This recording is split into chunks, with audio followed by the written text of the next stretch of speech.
I mean, cancel culture being what it is these days. Yeah. Yeah, they probably cancelled it. What a great way to start the stream. Good hello, anybody this early. Polygon, give me an article. I'll fill some words. I don't think that'll be it. Just comic book resource. It's very rarely on the subject of comic books, so just have at it. Just just put the title "Why Xavier Was Right" and then just write an article about whatever you want. Serial killers in the age of cancel culture.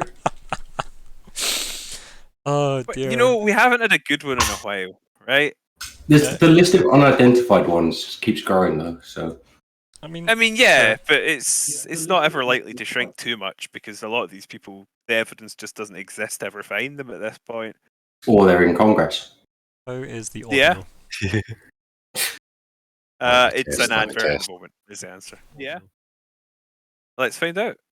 It's Yes, an let me advert. test. But hello, Yeah, we are testing audio. I was gonna say I could hear Colin there, so that was good. I was like, I heard him. It sounds good. Yeah. We're good. We got it. We got there. Okay, so good hello, everybody, and welcome to the Starfinder game that I run that I sometimes forget the intro to, called The Fragments of Eternity. I am Ryan, the GM. It's the 27th of September 2021, not 2024 like I introed the Friday game as, which was interesting. Yeah, sometimes games just feel like they've taken that long. Excited for the next election, yeah. 4 more years of Starfinder. Yep. 3 more years, but 4 more years just rolls off the tongue. Like, to be fair, it's lasted longer than any of us would ever have expected had we read the poison rules before starting this game. So, realistically, we've done well. It's ideally a rule we never talk about. Pass on. Oh dear. Anyway, here are the We've made players. it really far for a game that doesn't want to be played. Here are the players, and this is one of them. This, in fact, is Colin, who will be playing Lyco Quint, who is your resident sneaky, spooky space cop coast to coast. And I am also one of the players. I am Nico, and I am playing Zora, the Vesk. Pretty laid back captain, admiral, to be honest. And I am the final surviving player. I am Alex, and we'll be playing Weird, the android mechanic. I like how weirdly ominous that sounds. The final surviving player, not character. Yeah, what? Do you have something planned? That we should know about? Yes. I mean, of the ones still surviving, I am the last to introduce himself. Right. Okay. Now that's a lot less threatening. Okay. It does suggest something about Callum, but it does, doesn't it? Yeah, Callum isn't joining us anymore ever again, probably. Except when he reasons. Yeah, except when he does. So that's your update, folks, on Callum, aka Zig. That's it, really. More accurate details to follow, and less accurate details to follow that. So, yeah. Also, he has betrayed and abandoned us. This is the last session we'll have, most likely, before it's past the 3-year mark and we're all completely dead inside for this game. So, yeah. For a game that doesn't want to be played, it's gone well. So, I think it's, I'd almost go as far to say as I enjoy running this game. In spite of the system. Yeah, I have 3/4 of a soul left. I mean, that's good. It's alright, That's good enough, man. I've got buckets of souls. You want some? He's a soul, mate. He's a scoop. He's a wee soul, mate. You can get them real cheap on Tumblr these days. Oh dear. Use an extra soul. Oh, it's funny. Anyway, what do you remember from last time? I didn't pass out last session, I don't think. I think you were with us for most of it, yeah. No, there was a hell of a lot of plotting and dooming about what we were going to do with Query. There were some chats with Query as well. We were going to suck his brains out, but then we never sucked his brains out. True. Maybe still will suck his brains out.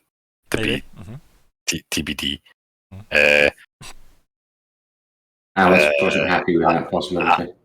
Yeah, Alice wasn't happy with that possibility, and she's kind of fucked off into the Energyverse. Stealing my moves. Yeah. I think it's possible she's maybe done something other than that, but I'll reserve judgment. I mean, I'm putting it at face value, okay? She fucked off into fucking Energyverse. Also, hi, Siren Nishandra in chat. Welcome. Thanks for joining us. Greetings. Welcome. Yeah. Please do not swear.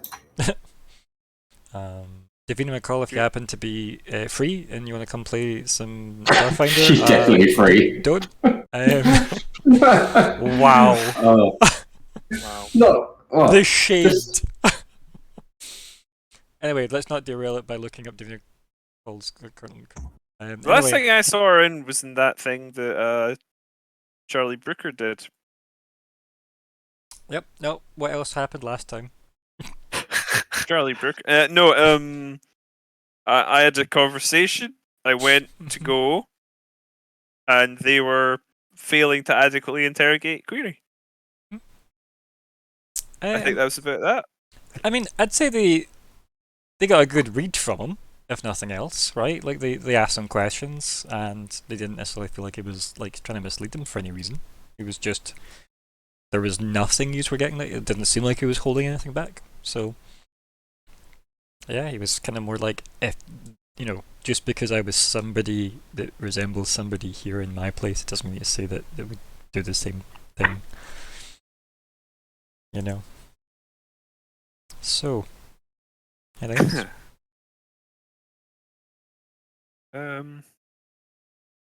Wasn't anything else? Didn't forget much. With their So there was she was in contact with someone, wasn't she? seemed like it, and there was some MO stuff at the start as well with Lyco. Yep. I'm pretty much finalising the should I go kill. I mean, I Edgar said I business. had a conversation, right? I think. Yeah, it was yeah, very clear, yep, it was very definitive. Trying to think what else happened. So after that, we then bounced to. I feel like we'd already wrapped up the Matha stuff, hadn't we? That's already been done. That was done last week, I think, like 2 weeks ago. Sorry, and the week before. Yeah. And then, yeah, I think it was just you were about to head towards Traxxas, as far as I remember. But you might be going to Castroval next from the final hour. No one knows. Yeah. I mean, Yeah. And then yeah, I think no one knows really says a lot. Mm-hmm. That might indeed be where we're at. Okay. So goals. Let's have a look at those. We've got what? Talk me through them. I don't mind if they're all just at the same time again. That was fine like last time. I'm going to establish my business. Yep. Table Edgar's assassination plot. It's alright. I think the creaking noise you made I was actually have a that. personal hand in the death of Demogash. Yeah. Zig says his ongoing family reunion because I think he's playing a different campaign from everybody else, and has been for a while. But that's fine. That's Zig. That's on brand. Yeah. General goals. You all want to just go for them in whatever order you want. At the same time. Yeah, just whatever. Order, so same time. Yeah, just go for it. I don't mind if you should do the same ones. Let's hear them. Let's fucking go, right? Dream of today, you don't see. Unless somebody else help him bringing phone sages in the anti-Orgalast plan, game queries, looking always be all of verse Someone beforehand. noticed that Eric Clapton's got Multi-dimensional fucking null messages. space chambers, multi-dimensional, not dimensional, null space chambers for the crew. Beta Galax 3 axis. What There we was go. that, Alex? I was just browsing. I went from Davina McCall to Eric Clapton, and he seems to have gone batshit mental. I think he always was. He was actually, yeah. Close the browser. just want Stay to away from the expect rabbit you. holes. Back here. That was. It was the timing really more than anything. I didn't anticipate that. I'll be honest with you. I didn't see it coming. Would anyone have, realistically? The answer, probably not, and for good reason. Yes, look forward to my new podcast.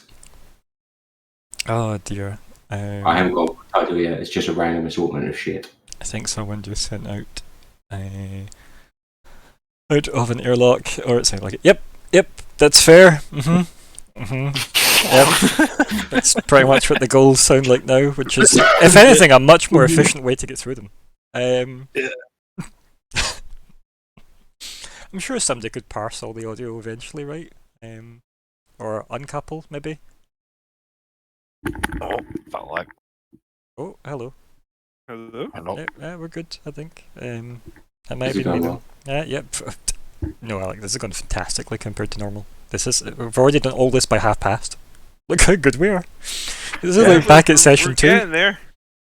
Yep, this is the Oh, we're doing a victory lap. Start again. only once we complete the 3-year set. Yes.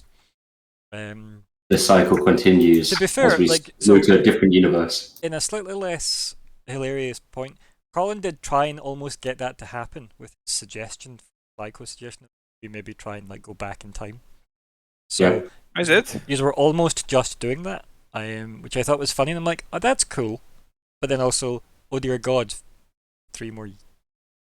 Yeah, and we don't have like Twitch recordings of it from the early days.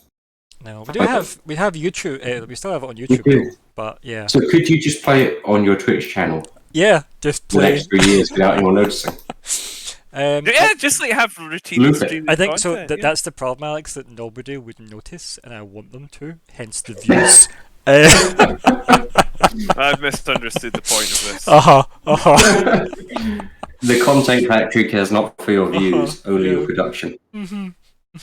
Oh dear. It is 2021. Everyone is a TV presenter. Nobody matters. 3 more years of Yes. Starfinder. Oh God, have you displeased recently? Yes, no thank you. I have no idea, and that's what we're thinking. But no, I probably could just play all the the videos on here, and it would be super fun, happy times, right? And just have it all as pre-recorded content. That'd be fine. Bezos gets to then keep saying that, several million videos have been created. He'll be happy. Yeah. And to be fair, right? If we actually get this story ended in a way, that'll do. It doesn't even have to be a good way. Just in a way, so it's done. It's a complete story, that's all people. we're after. I can do that. Oh, brilliant! I guess I'll just sit back for a bit. Excellent. I'll build a bomb. I wish you'd told me this 2 years ago. Goodbye, my dear crew. What are we gonna do when we don't have this system to hate, right? Like, I've got a list of systems we can hate on. okay, cool. Because I'm trying not to take all my hatred out on 5e because I run it twice a week. So. Right, so allow me to continue this highly relevant chat in a similarly relevant conversation. Okay. Have you heard that 5.5's happening? Is it? No, I have They've not heard that. confirmed a new backwards compatible edition for 2024. For 2024, backwards compatible. So backwards compatible, i.e., it's not really a new edition, and 2024 apparently is the 50th anniversary. Okay. Making. So is that 74? That makes sense, right? Yeah. Yeah. I'm wondering how they make a backwards compatible version. But like Minimal just changes. for 5e, I assume, not just for all D&D. I think the idea will be that you won't have to chuck out your 5e books. It will just replace maybe like the DM guide and the player's handbook or something like that. The DM guide is pointless anyway. Yeah. We don't need to replace that. Just delete it from. I was gonna say, yeah. So here, to everybody watching this, that apparently came to a Starfinder channel to hear about 5e, right? So everybody that came here for this There's glorious overlap. content, yeah, right. See when people say, "What do I buy?" when I'm starting out running D&D, and the amount of people that will say, "Oh, you need the GM guide," or the DM guide, sorry, you don't. It's lies. It's a book of lies. Player's handbook, monster manual, then Xanathar's and Tasha's. And then if you want Volo's guide to monsters, and then Bordenkain's Tome of Foes. And then from that point on, you've already spent too much money. So, buy more dice instead. There's my 2 cents into that. Because particular no one conversation. spends too much money in dice. Correct. The world needs more plastic. Oh dear. So anyway, Oh yeah, because they're releasing Monsters of the Multiverse in January. Christ, 2024. yeah, like I just don't know if anybody needs that. I'll be honest. Like, But it's interesting because now they're putting out a rules expansion gift set. Xanathar's back to everything, Tasha's Cauldron of everything, Monsters of the Multiverse. It really upsets me that actually they called two of them something to everything. Yes, Mm. yes. And they didn't call Ryan it. has said similar things in the past, and I understand it. If you're going to just forget about synonyms, at least keep it. Having 2 out of 3 books. Oh, fucking. Yeah. Wizards. I'm not even going to say hire me or hire someone else. Just stop. just. This is what intellectual property right laws are stupid. I don't understand what the point. Like, I can understand they want to backwards compatible so that their product that has been doing really well for itself doesn't just die. Yeah. I get it. They know they have a huge amount of what I would call upper pseudo normie investment at this point that might not translate over if they do a full new edition.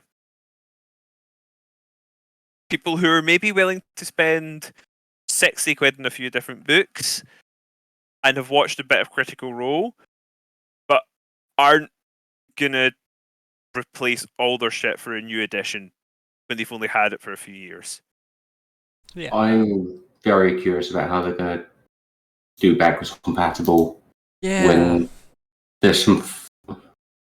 I can only think they're just going to remake the 12 basic classes, like, and just say, well, you can just use the original ones. You think that, or do you think they'll actually try and attempt the rules again? Like, because I don't see how. Like, what's the They can't fundamentally change the underlying rules without putting out big updates to subclasses, because otherwise you then have subclasses that have no relation to core mechanics, and whatever new pillar you introduce cannot interact with the old classes. Like doing backwards compatibility on a table on a pen and paper RPG is tricky.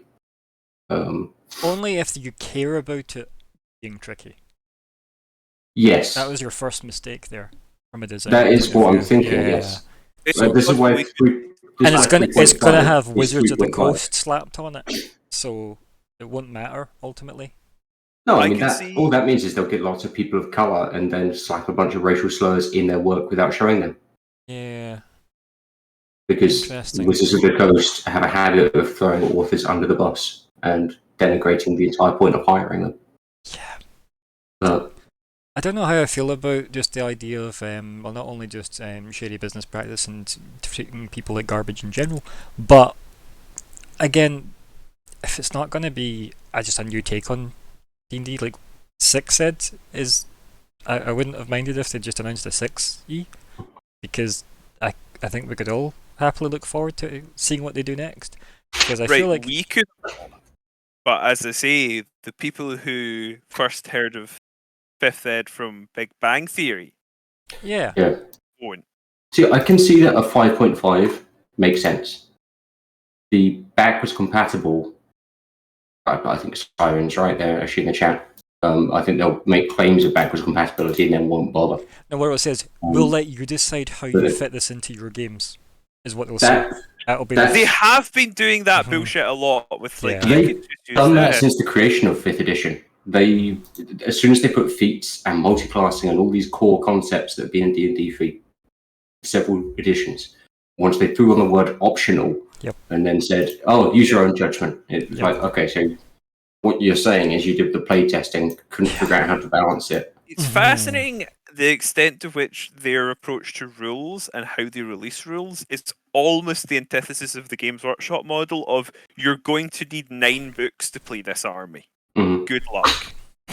The thing is, something like 13th Age shows that you can put in optional stuff in a decent way, but they actually supply it with designer notes and treat the GM as an educated designer. They kind of treat you like a third person in the conversation between the two lead designers, and that is why that book is an easy read for such a complicated system, because it isn't a simple system. 13th Age is quite complex, but the two designers, or lead designers I should say, do include you in that journey by saying, The I escalation thought die this- alone is like Escalation die is probably the most complex part of it, though. Like, That's because one you of the most constantly interesting have to things. be every aware of class, it. other than the fact that every class works different as well. Mhm. Like, because I think like every class has got their own Yeah. quirky mechanic, essentially. Like, Which I'm ambivalent about. I do feel like classes feeling close together isn't necessarily a bad thing, because two things being similar but you still get to play either of them, that to me is just, it's a bit more variety. And yeah, this is a game where you're trying to play a character you've constructed in your head, and Yeah. more variety is always a good thing in that case.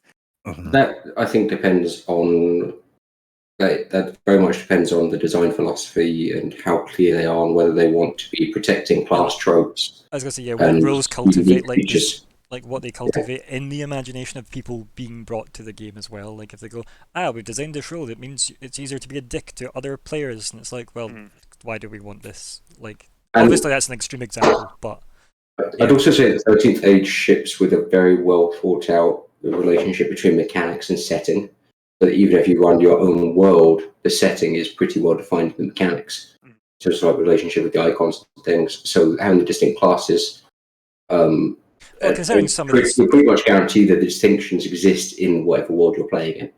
Whereas 5th edition is so weak on connecting rules to settings that I think it's also because they can't decide what their trying to setting is make it more anymore, distinct. because Yeah. it's such, like, they want this massive product to shift. That's all. Mhm. They want it to be pretty setting agnostic. And Yeah. Without going the distance and doing something like Star Wars does, which is already exists within a very complicated, messy world, and having the Fantasy Flight games specialization system and everything reflects that really well. It's And amazing you can that have Fantasy multiple Flight stages of your life. actually managed to do something justice in terms of Star Wars, because Mm. like, even like, remember I got, like, was it the 30th anniversary edition I got a while back, and I showed you guys some of it, and for the Star Wars setting, and it was like the 12 or whatever it was, like, or maybe 20, like, pre kind of conceived ideas of a Star Wars character, and it kind of did cover like every kind of aspect that you're likely to want to play in that setting.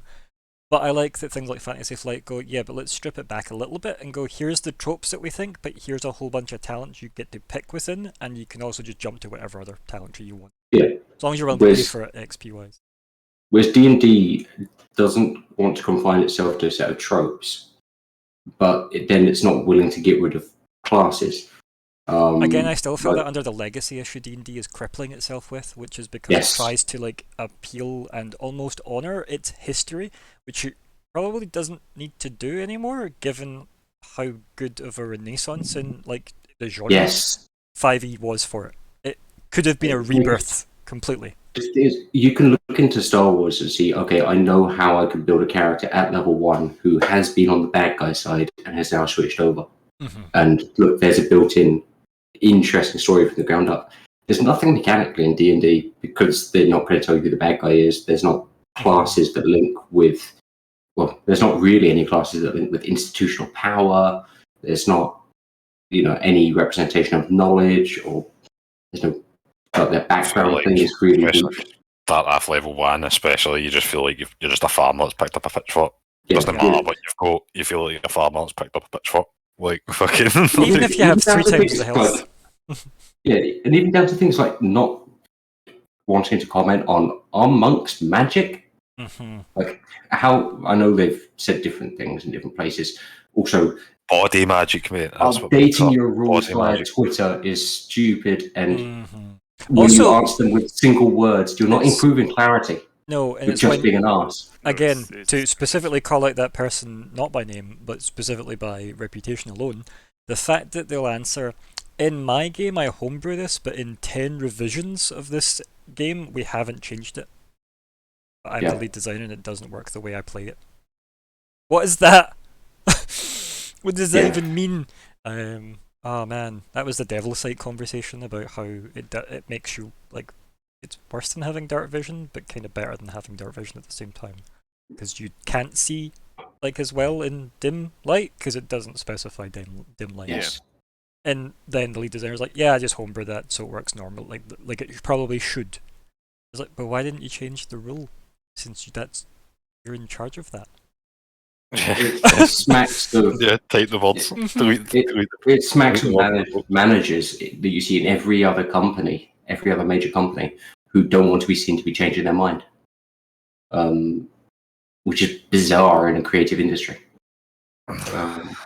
Yeah, I think they've got this maybe wanting to put forward some idea that they've got purity of vision or something. I'm not entirely sure what the logic is there. No, the problem is they have too many people immediately willing to scream at them for doing a bad job. That's it. Again, I follow that under the fact that they're a legacy product that have existed for too long, and they kind of just need to go, here's what our new direction is, bam, let's go with it. Oh, so they've got a Keir Starmer issue of, oh no, every focus group is disagreeing with each other.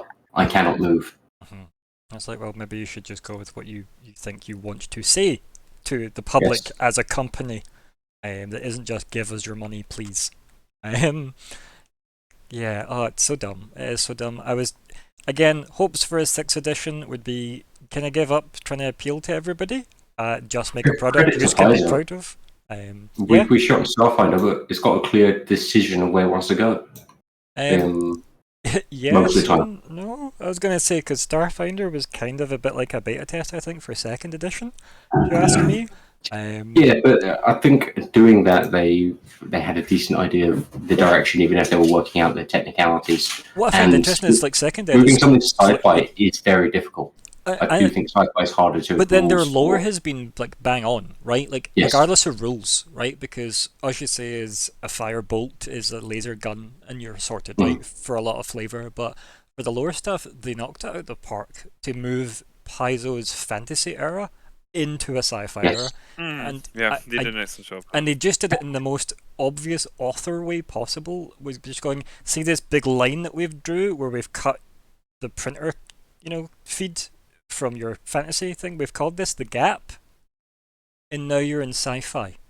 What happened in the middle? You just said, we don't care. But also, the link between classes and setting makes sense. They justified that to the point that you... Like, I look at 5th edition, and there's this thing where everybody new coming into RPGs, a lot of people want to create their own setting, because everyone's got their own little Lord of the Rings idea in their head. And that is difficult to do. And a good RPG, I think, should release with a decent setting that is interesting to play it. I have no idea what that is for 5th edition, picking up the player's handbook. I think I said this to you guys when I first pitched this game to use. I said that normally I run my own settings because I prefer them.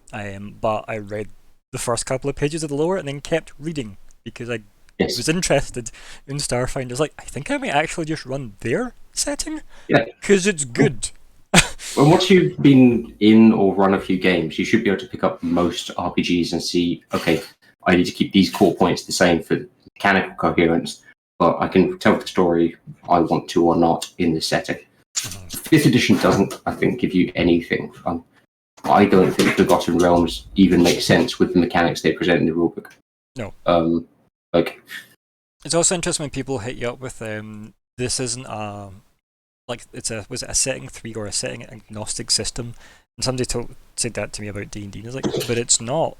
Like, it wants to be in so many ways, but it's not setting agnostic because it has things like Mordenkainen's like fucking Magnificent Mansion. Like, even down to things like it has magic. Yeah. That is a thing in a setting. You cannot make a setting agnostic system unless you go so vague as to be, I suppose, Fate, but it's almost setting agnostic. It is tone specific in terms of pulp stories. I don't think it would do epic adventures well, but that's fairly setting agnostic. But maybe brief ones. Very brief ones, but it's also so light on the rules. But that can obviously, I think, to me, that is a downside to a lot of systems that handle anything better, such as Fate or the Fate Accelerated Edition, or something additionally to that, such as I think Savage Worlds is quite good, where a lot of other systems fail because it has distinctly said, we are kind of open to trying to handle any setting. Yeah. Here's a bunch of rules, and here's how we came up with these rules in its book, which is great. Mm. It's like, so if you want to try your hand at that, and we think you should give, like, if you're going to make a race, give it a couple of pros and maybe a setback. But like, also Savage Worlds, even just from the title and from the basic artwork that you see in it, it's got a tone. And well, kind of, they've got like a slogan as well, which is fast, furious, fun. They don't want things to get bogged down too much. They want you to have fun, pulpy adventures. There's an implied setting there, and there's kind of, if you ever look on the RPG design subreddit, there's one of the first questions people ask is when somebody comes looking for advice on, okay, I want to do my RPG, what 6 attributes shall I use instead of strength, etc. I've chosen might. The best response is always the ones that start, okay, first up, why do you want to make an RPG? Yeah. And I don't think the Wizards of the Coast guys couldn't necessarily answer that outside of Hasbro tell us we need to make money. Yeah, it's a shame because a lot of people do fall into that trap of like, well, we need to have 6 attributes first of all. Obviously, as somebody that's kind of fell slightly in love with the way that the 2d20 system has started to operate, I do like the fact that if we take the Star Trek model, let me go find their exact attributes, and this obviously reflects the Star Trek setting quite well, but it's very distinctly, like they use their 2d20 core system and then modify it into a setting to try and make their rules reflect the setting that they're choosing, but they're very distinctly saying this is the product we want this to reflect. So it's a bit different, obviously, because D&D is in this weird sense of loads of people use it to run their own stories that are not D&D, but it's D&D is in itself its own setting. See if I can find, where are they? See if I can find some. Well, as soon as you start throwing classes down, you're implying a setting. Yeah, exactly. These tropes exist in my world. Uh-huh. Classes exist for niche protection. So what have we got here? So in this system, you get 6 attributes, but you've got 6 disciplines, which kind of work like your skills. And you add the 2 of them together to get your target number for a task. So you've got, your attributes are control, fitness, presence, daring, insight, and reason. There you go. So if you're trying to work out how to do something, it's reason. If you're trying to get a feel for something, insight. If you have to do something under pressure and or in danger and or through bravery, daring. Fitness, obviously, for like if you're just trying to like, brute force or a test of endurance, etc. Presence, which is a much better stat than charisma, if you ask me, because it kind of says exactly what it's meant to be, I guess, instead of charisma being nebulous. And then you've got control, which is utilizing your knowledge specifically, and then you add that to the disciplines specific to Trek, which is command, security, science, the con, aka like flying the ships, engineering, and medicine. And yeah, it's maybe not the most elegant system, but it's a lot more on point for what it's trying to do than, say, for example, just people going, right, so I guess I'll roll my dexterity plus something else to fire my phaser, because RPG design has taught you that dexterity is a stat, right? As you were saying, people always, their default just gets pulled into that pit. Which is a bit of a shame, because, imagination, that's a thing people have, right? Yeah? No? Okay, people. I had imagination once. Yeah. I have no imagination. I mean, yeah. I'm trying to find this section as well. I guess I'll just put this up now. Why not? Just put that on the main screen. I find it interesting that... Yeah. Sorry, just having a look, because I remember in the Dungeon Master's Guide for 5e, they've like, you can play lots of different flavors of fantasy. Well, one of the ones they put in is Wuxia. And one of the things they say is like, a class doesn't need new rules to reflect a cultural influence. A new name can do the trick. And it's like, okay, so they list Paladin and Monk as 2 that move over quickly. But then other than that, they're like, and here's Asian names for weapons. Yep. And it's like, I think there's a lot more to traditional Chinese story styles than the name of a weapon. Yeah. It's It reminds me a lot of the people that were like, "Oh, how do I get a katana?" And it's like, Yeah. oh, it's essentially a long sword that you use The with game one or doesn't- two hands. Yeah. The game doesn't have granularity to distinguish that.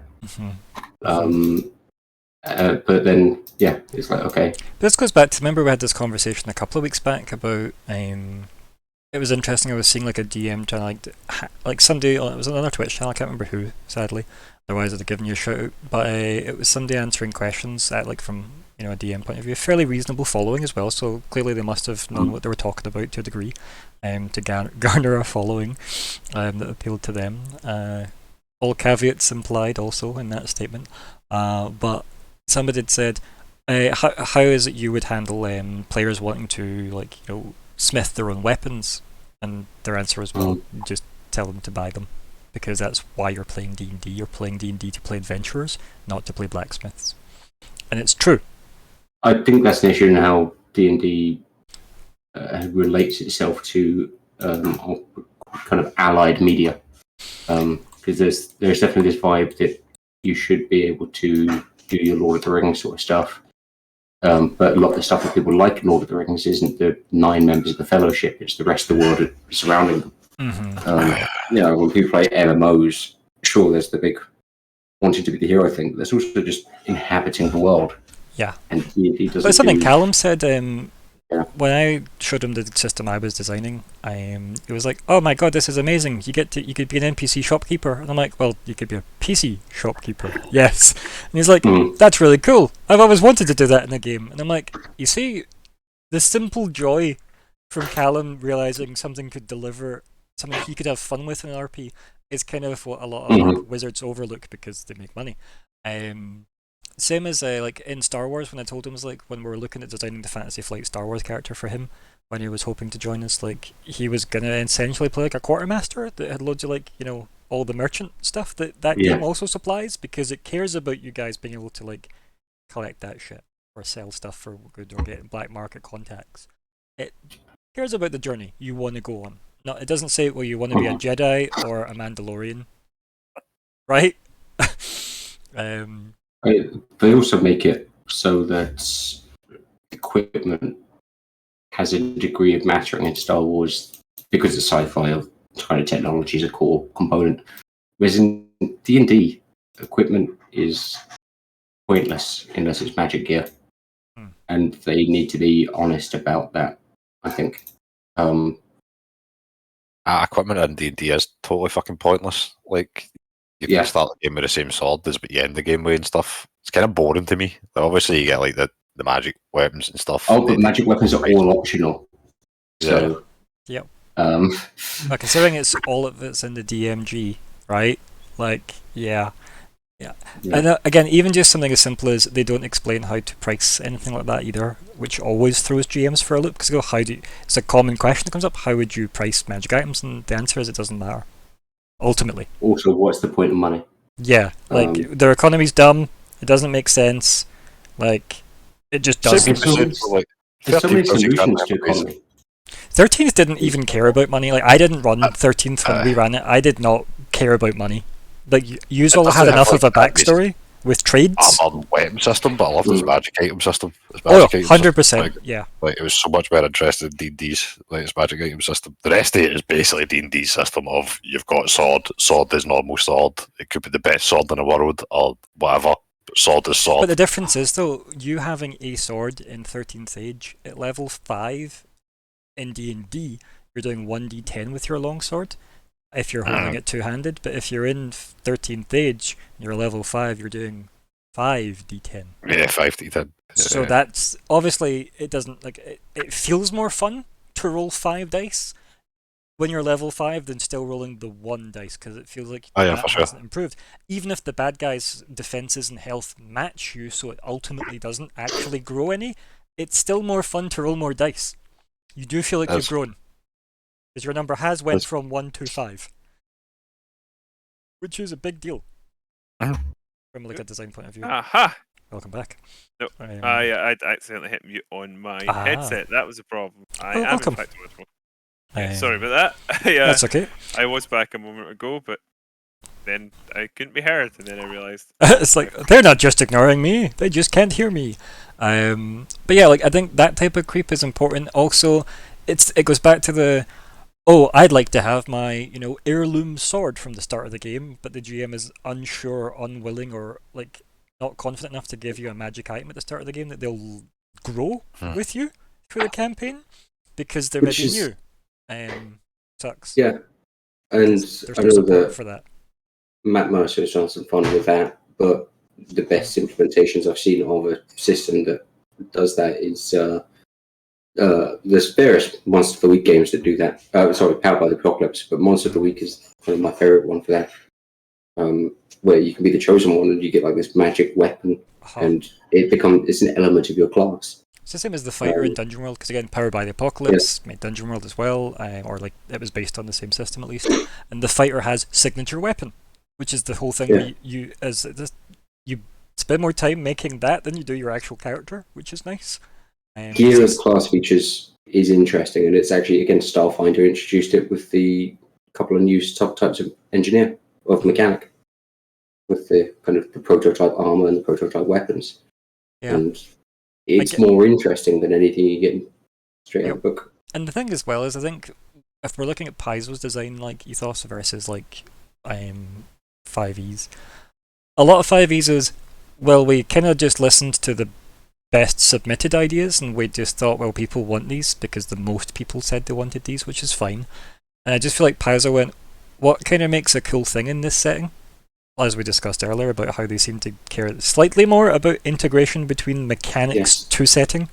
It's not as big a leap between that and Paizo. I think a good comparison is looking over to other forms of artistic endeavour. If you look at cinema, for instance, Paizo is probably actually more at the moment online with like Marvel, where it's still big budget, it's still going to have lots of corporate involvement, but ultimately there is a design direction, creative direction, which if you then compare it to something like Star Wars, when they obviously did their sequels and their related films, or the DC universe, where you just get this feeling that there's a corporate need to do it, but there's not a coherency in design, and that they've got too many plates spinning and nobody willing to kind of I almost think take that center role.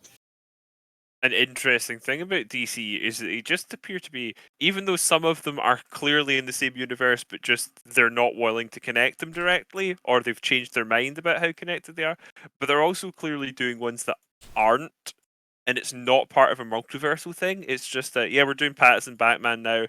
Oh yeah, Ben Affleck Batman's still the main Batman. He still can, and don't worry. But also, here's Pattinson Batman. And I like that they're not afraid to do those both at once, because they're treating us as an audience as being capable of understanding that the Batman in these big Justice League films is a different interpretation than the Batman in this weird little film where Robert Pattinson is fighting Saw, apparently. It's difficult to deny, though, that the main centerpiece, the Justice League, has not succeeded at what it. No, I haven't even seen it, but it's very clear that it hasn't. And that's where I think it's similar to 5th edition, where actually, there's probably individual elements of 5th edition that has worked very well, but in terms of having a kind of a coherent central narrative to hang your hat on, they do need a create like ace. I don't want to use the word auteur, because that usually ends up with like dickheads like David Cage. But someone non-problematic in charge. Yeah. Who has a creative interest. Okay.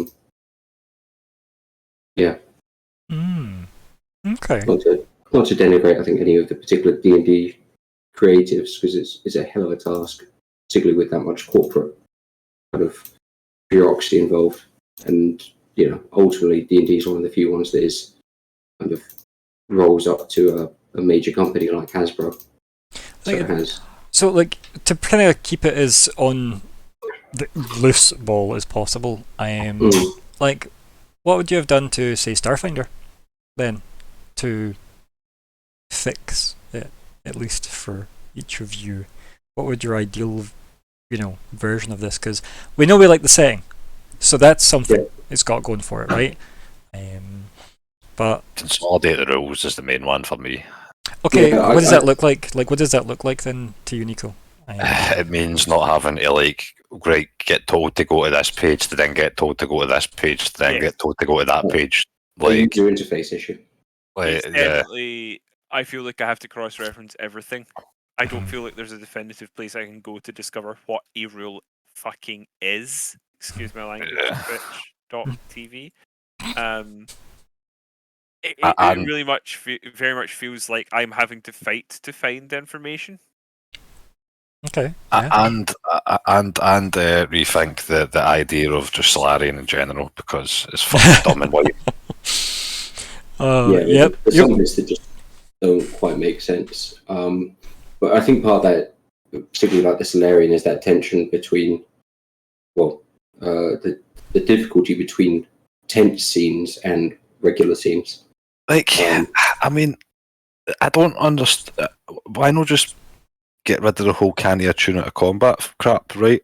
Like, I know it might seem a wee bit strong, but I don't even think it is, man. Like, everybody else gets fight ability and shit eventually anyway, and stuff, yada yada. I think the fact that you can fire a bazooka, which costs you 700,000 credits, out of combat to start combat. But you can't just hit out with your solar. But they could have just put some you can't use Xenophs, because Xenoph things are a separate That's what I'm saying. addition, I'm saying right? that to support your position there. Of course, it doesn't make sense that you can't pull off shooting a laser out of your hand because you're I don't expect it to attuned. be all the super powerful stuff, right? But stuff like astrological sense, that ability, I'm never going to be able to use the second But part of that realistically, ability. why not though? Doesn't make Because your super powerful stuff isn't better than, say, for example, Zig's highest level spells. Do you know what I mean? Right? It's more just stuff like astrological sense, alright? That expects me to sit down and meditate for a minute during combat, so that's 10 rounds of combat just to see an hour into the future. Yeah, I think I'm going to sit out this combat for 10 rounds, lads, just to see how the combat goes. It's I think it's the issue with a lot of games that want to be more tactical in their combat, is that they then put triggers on abilities that don't make sense outside of specifically combat settings. So I do think they need to revisit triggers for abilities. And if they do want to say this is specifically a combat-related ability, that needs to be more clear in the design of the ability. What is it? Is it that you need to get angry or something? Try more out of combat fluff is what I would like as well. For any game. And I would say boil down the equipment so that it's more similar to the recent developments for the mechanics. Yeah, where it's more class-based. Because this needing to level up your character, and then your armor, and then your guns, it's... I do statistics for a living. I don't need to do it. See that though? On that note, though, there's in the 2D20 Dune system, and same with the Trek system to a degree, but in the Dune system, what I like about equipment in that is that it's to serve a function, because it's not difficult to get your hands on something in that setting, because you're playing generally people that are from a wealthy particular background, right? Because you're there playing in a noble house of some kind. Or attachment to a noble house. So if your character needs a gun for a reason, you'll have a gun because you'll need one for that reason. Or if you have a knife, then you can stab something because you have the knife. You don't have the knife, the only thing you can't do is stab something with the knife because you don't have one. That's what the purpose of equipment does. It doesn't say, here's this knife, it does X amount of damage. I suppose that's about deciding what sort of stories your game is going to tell. Yeah, where the focus is, right? Is it a narratively driven one, or is it a tabletop war game? Because let's face it, again, the legacy issue of this is because it's all the same legacy issue, right back to Gygax, right? And it kind of is a tabletop war game ultimately, really. I actually think where we've enjoyed Starfinder the most is in the more fluff elements of it, because you do need to do an awful lot of accounting to kind of roll it as an effective tabletop strategy game, tactics game. Yeah. And the fact that you then have to learn a completely different rule set for space activities, for ship-to-ship combat and stuff. We haven't engaged with that because it's another complex chapter that has very specific rules on movement, on turning, on all of that. Yep. That needs to be. It's like a new game. Down. It's a new game.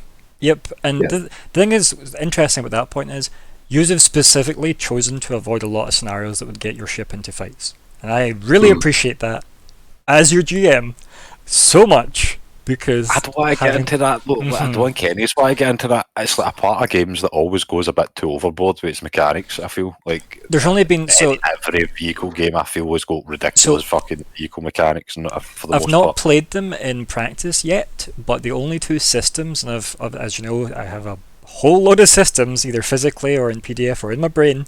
The only two that I've seen that I don't hate the vehicle rules were Stars Without Numbers ship combat makes sense to me. Because the point of the captain is important, along with everybody's crew, and everybody contributes towards what the ship's momentum can do, etc., etc. And then, in a very similar mechanic, the Star Trek system, because obviously a whole load of that system involves having a ship and getting into fights, and it needs to be good. And they just kept their system working the same way as the player level, only. Star Wars' mechanic isn't hard because it's a narrative mechanic. It's just dangerous as fuck and never want to do it because you just it's not only that though, it's super expensive, so you kind of need to have like patrons in that game to really be able to survive getting your ship shot at. Because what is it we worked out? Because you had like a generic YT whatever, and then you got like hit, and the damage was like immediately like something like 60,000. I'm like, that's half the price of the ship by default. And it's like, okay, I guess you're bankrupt for a bit. Or do I just have to start paying you guys more? Is that my issue? Is that because it might be that I'm just not scaling the money right? But then you need to be able to pay your people to repair their ship. But then once you pay them a stockpile, so they've got like 1 million sitting for ship repairs, they just go, well, why can't we just go buy a better ship now? That's also an issue in Starfinder. Actually, it's got all this economy for upgrading your equipment. I don't know how the hell ship upgrades are supposed to work. There's no prices for any of that, by the way. Yeah. None of it has prices, which is bad. If you're going to do that again, it's like they've got two different rule systems. Like they've gone, we need one designer to make a individual player system, and then we need another designer to go make us a ship system, and then we'll just put the two on top of each other. Yeah. Whereas I think we need to decide if you're going to make a ship like a character. Use character style settings, make it skill challenges, and again, that's what Star Trek does, right? As the point of that is the people that make their characters for the crew, because they're likely the heads of departments usually, for the crew of that game for Star Trek, the setting, and then as a team, you all make the ship together, just like it's a character, and that makes sense because then everybody knows how the fucking thing works. And also, in ship-based sci-fi, all of the best cases. The ship is a character. Yep. The Enterprise is a character. The Millennium Falcon is a character. Galactica is a character. Yep.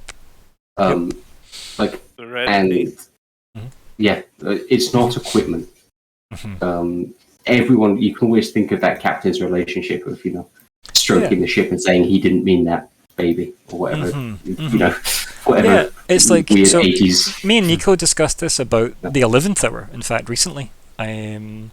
About how obviously Zora's plan is kind of to go back to the 11th hour regardless of everything else that's went on, which is makes sense, right? Because obviously, Nico, like me, you discussed from your character gen way back when, however fucking long ago that was now, over 3 years ago. The fact that you retired, got yourself a ship, and went, fuck all the rules I was forced into. Let's go do my own shit now in my own ship. You got the 11th hour. Blah blah blah, and then obviously plot happened to it, and it has had a bit of a band-aid on it for a while. Arguably been given better ships, but then it's not your ship though, and that's what I like about that, right? Because again, the story value of the 11th hour, even down to like Zig, who was sitting out for the year, going back and using bits of the 11th hour to build his little fighter, because he knew where it would be.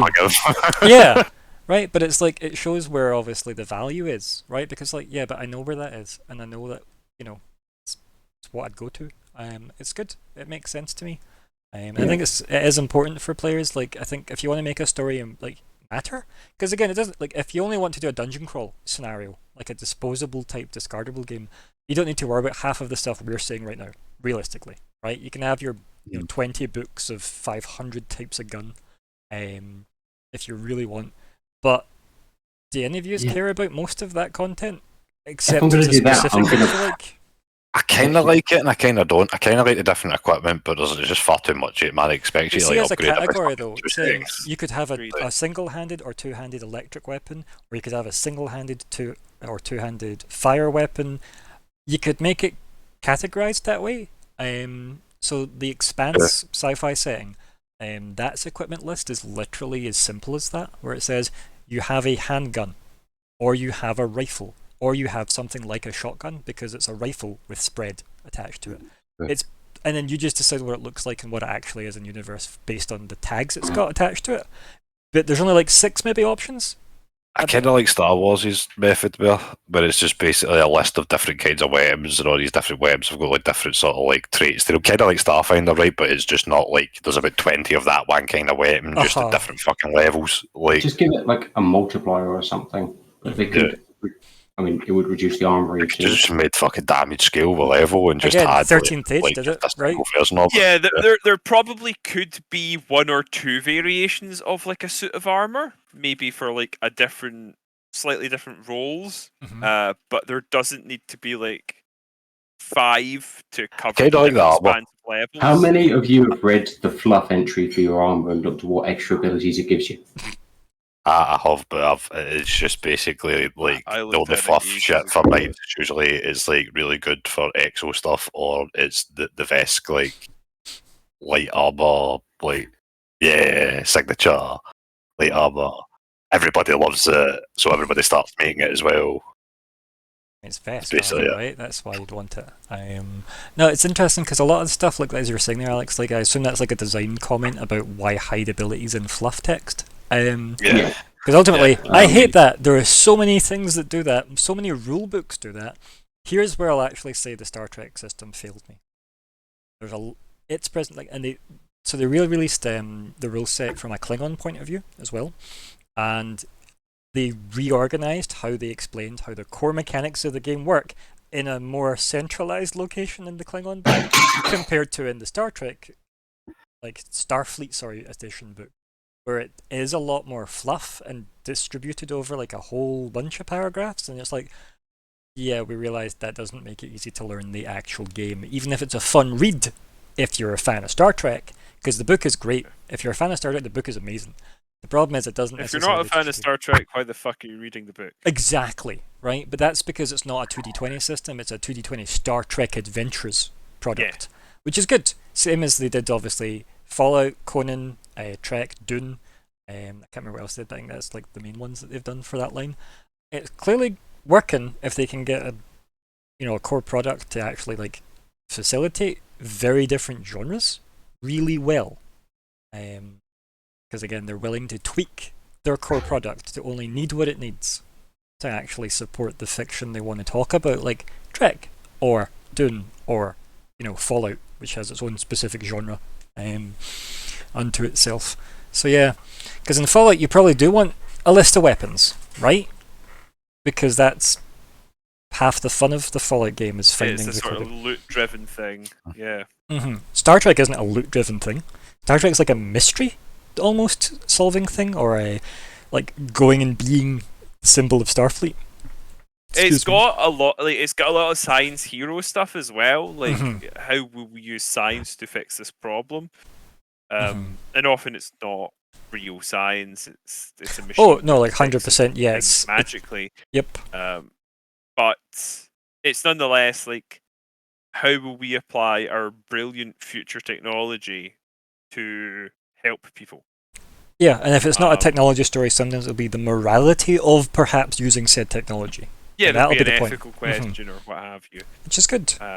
Which is great. Yeah, that's great. That's stuff that I actually really like about Trek, and I wish it weren't I wish New Trek weren't quite as Space Messiah driven. Uh, Because I want that in Star Wars. Absolutely fine with that in Star Wars, which is a story about magical chosen ones. Let me go into my notes that I made, by the way, from the wonderful gentleman at Red Letter Media. Where is it here? Which so, ones? Mike and Rich, probably. It was indeed. It was Mike and Rich. And where are we? Right, here we go. So, Star Trek TNG plot themes. So I made a list because they spoke about it in one of their videos, and because I want to run Star Trek as a system, mostly because the system looks great. I've ran it a tiny bit already, and I do like what I've ran so far. And I'm a big Trek fan. So here's the 12 categories they came up with for like Star Trek TNG plot things, right? So we've got problems with space anomalies, interpersonal relationships or love stories, space politics or interspecies conflicts, light-hearted episodes about daily life, which I like to feel like we factor into our games in general, because I think that kind of side of the game is a bit important, like the personal stuff. Yeah, I think it's very hard to actually play your characters properly and not get a bit of slice of life in there. Then we've got alien abductions or threats or mysterious illnesses. They've lumped that into one. We've got morality episodes, the right versus wrong. Ethical dilemmas. They've got guest spot characters that bring problems with them, like, oh, it's a scientist, he's famous for this reason, but also here's his problems. We've got wacky situations that they suggested, was one of their things. I think they filed most of Waxana Troy under that.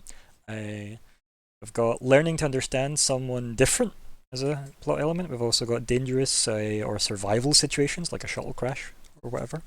And then we've got mysteries and whodunits. And then they listed all the... fucking done it. Then they listed all the Discovery plot lines, or plot types, sorry. Number 1, violence. And that was the end of their list. Yep.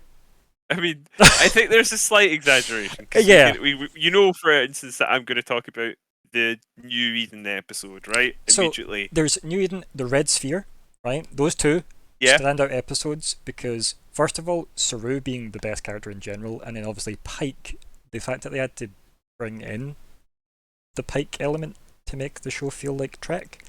Like, I liked all of Discovery that I watched, but I do have I have many issues with it. So I just want to state that now before I get into slating it, because I don't want that to become the consuming. Oh no, not gonna go on a Discovery. No, see, I enjoyed it. It started off right. I really did mind the what was his face, the dark man. Lorca. No, Lorca was great. I liked Lorca. Yeah.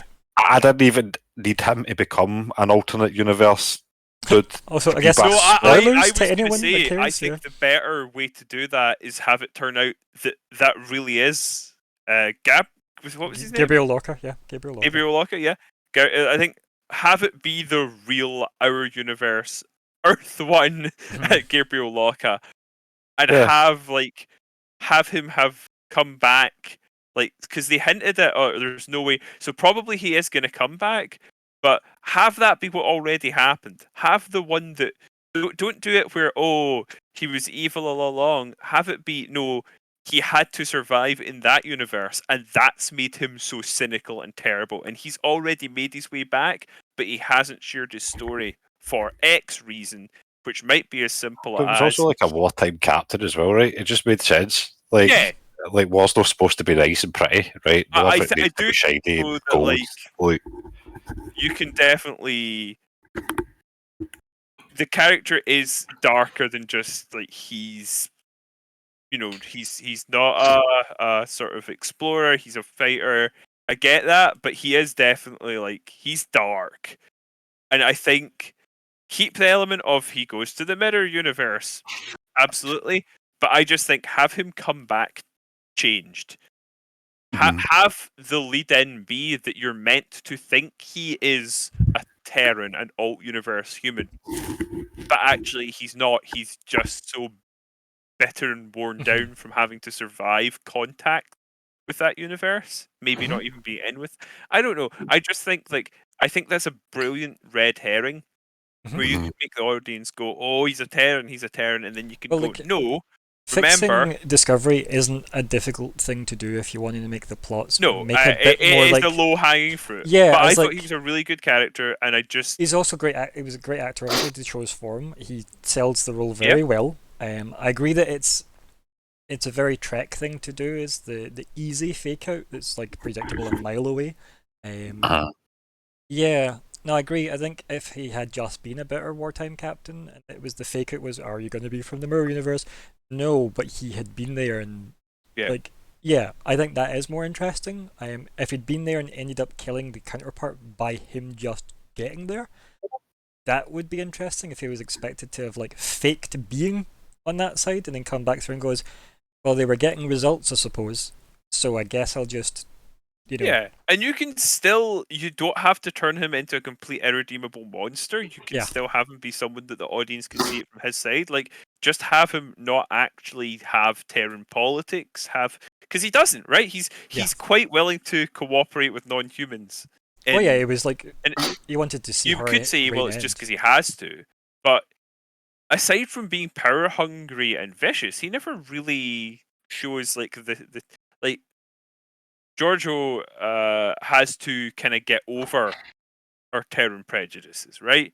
He never really seems to have them. Maybe it's because he's been around longer, whatever. But you could definitely have him reintegrate without changing the story much. You don't have to. Yeah, he can just learn that their strategies seem to have worked. And decide Or just the to concept that adopt them. Starfleet's principles fail, right? They go so far in theory, and they're great in theory, but in wartime they don't hold up, is a great example, right? Because, yeah, look at all these wonderful ideals we've got, but the enemy doesn't have them, are gonna compromise everything we've got based on that. Like, it's an interesting plot line, because a lot of the stories that Star Trek have told are, here's what Starfleet stands for, and here's what the Federation stands for, and here's how we don't compromise that in the face of adversity. And having a captain that went, yeah, fuck that, let's win, is an interesting plotline. Yeah, I agree. But as you were saying, like, season 2 has some actual Trek feeling episodes, which is good, because again, I think season 1's its own thing, and it had its own problems in terms of the story was that video game from Steam that got ripped off. And then, besides that comment, because I'm sure that's a lot of legal issues tied up somewhere, the season 2... Yeah, right. No, sadly not. I think was it just called Tardigrade? I think it was just called Tardigrade. Yeah, Tardigrade. Yep. It was a bit more on the nose than they would like to have believed. So you've got that. Season 2 obviously opened strong because Pike was great. He felt excellent, start to finish. To be honest, well done, Anson Mount. Anson Mount. You've then got, as you said, New Eden. Excellent episode. The Red Sphere. I love Saru, because Saru is great, and him going, was I the only one that learned the 89 Federation languages, is great. He's a very, very Gary Stu character, but that's fine, because it's Trek. It's full of them. Like, you've got, what, the Doctor, 7 of 9, He's Data. not the most offensive or egregious example by any means, because he is shown to be intelligent and competent and like, fallible, yes, but not useless and simply and humble as well. Yeah. We're not told he's brilliant and then shown little to back it up. No, he literally grew up on like a kelp farming planet and built a communications device from alien tech that he, in theory, has no right to understand. But he's an alien, so he's got intuition, so that's fine, right? Yeah, there that's, you go. Yeah. He's got alien brains. Yeah. So yeah, no, it's definitely a thing where you can have a character who is just really, really clever and works something out. That's fine. I have no problem. Happens with that. all the time in Trek, to be honest, right? Like all the bloody time. People are smarter than they should be. But it's interesting when you get the so we've got that in season 2. Obviously, we had some good episodes there. I can't specifically remember of many more other than those specific 2. But again, spoilers for anyone that hasn't watched it. You're not missing much anyway. My main issue with it is when I realised that the time, like, storyline of all these 7 signals appear because technically we set these 7 signals for ourselves. It's like, but doesn't the AI future time travel save the data problem only exist because you go to the second signal, which is the one where they send the probe into the time vortex and it comes back as a squid thing? and Yeah. attacks them. I'm like, so if you just don't go there, you have no problem. That bugged me, and I'm like, is it just because the writers think once you're 2 episodes in front, you'll forget the plot? Because I think that's how it's written. Once you're 2 episodes away from an episode, it no longer matters. I mean, to be fair, that's like Also, they defeated that the kinda AI. used to be how TV was written Yeah. to an extent. Right, but it's when you're binging it on like Netflix, that's not the right style anymore. And obviously, at the end, right, of season 2, she bet the AI. So why did she have to go through the vortex? She defeated him. I don't know. It's so It's you know dumb. what the problem is? The problem is that it's fucking Terminator. It's just dumb. It's dumb. The machine always comes about somehow, no matter what you do to stop it. You always have to go through the same fucking shit again with the same fucking time travel bullshit, and nothing ever changes. Ah. I think I would just Anyway. have preferred if it was in some way coherent. But yeah, so there's excuses. I guess reasons, not excuses, just reasons to not really write your games. I guess if we keep it somehow RP related, like that because it's garbage. Yeah, like just take examples such as like New Eden. What a great episode! And again, the Sphere one, super like different approaches because New Eden was a very down to earth, literally vibed episode about just people and faith and surviving because humans in persevering through various odds, and also the kind of almost messiah vibe it had as well to it, versus the the Sphere Data one, which is the super sci-fi things bigger than us, unknowable in a way, overwhelming, almost threatening initially. Yeah, but it's also quite optimistic in that this thing, which is like this vast, completely alien intelligence, alien in a way that the aliens aren't, because everyone in this setting is basically a person, some flavor. Yeah. There's no sense of any of the aliens really being completely. Maybe like species 911 or whatever they're called. What 8472? Yeah, 8472. That live in another dimension and are like super dense or whatever. Like they seem pretty weird, admittedly. But mostly, your species are just people who have this aspect of them really emphasized. They're all wearing hats, as the phrase goes. Ultimately, it's what can the makeup artist put on your cheeks or your nose or your forehead this week. What's the racial caricature of the week? Yeah, and that's it. I mean, obviously, they become space orcs, but, and this is quite apropos, I suppose, but the oh fuck, have I forgotten the name Klingon? The Klingons start off as basically space foreigners, but sort of barbarians, right? It's not really clear what they are, but they're the Huns, they're the Mongols, especially the early Klingons from TOS. Yes, they're the barbarians at the gates. They're just marauding, dishonest. They're just bad. They're not an honor culture. They're just invaders. They're just the outsider that wants to bring their savageries in and tear Rome down, right?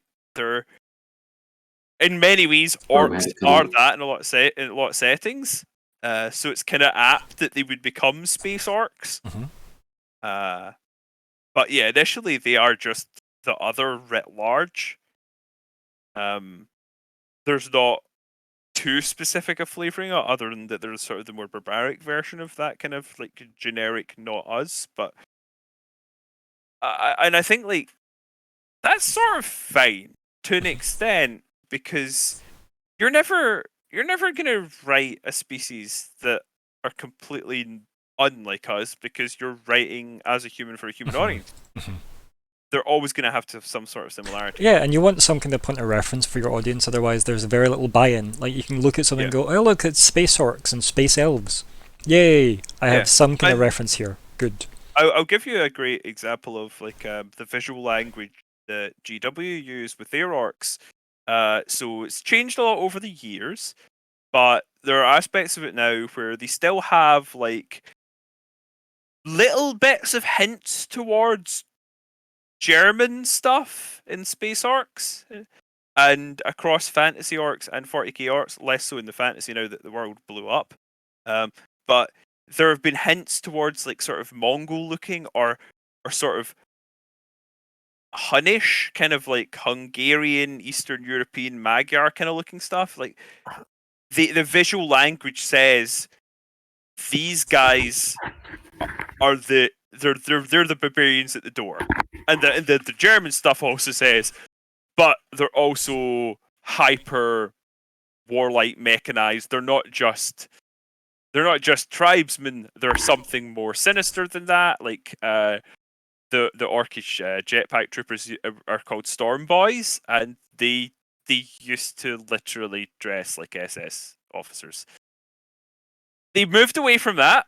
Probably for the best. Little hints of World War One Germans or Austro-Hungarians, I suppose, in their aesthetic, and there's still little bits of that in some of their ideology, in as much as they have one that definitely has a bit of like a racial destiny sort of aspect to it, and that sort of stuff is all there. Like, so you can look at orcs and you can go, I noticed that they have spikes in the top of their helmets sometimes, and I noticed that like they've got fur rimmed helmets, or like I noticed that they've got like weirdly backwards looking clothes for an advanced future species. You know, there are little things that you can do like that, and it's fine to have the visual language of, as you say, space elves or space Romans. More to the point, we're like, oh right, they're togas and logic. I get this.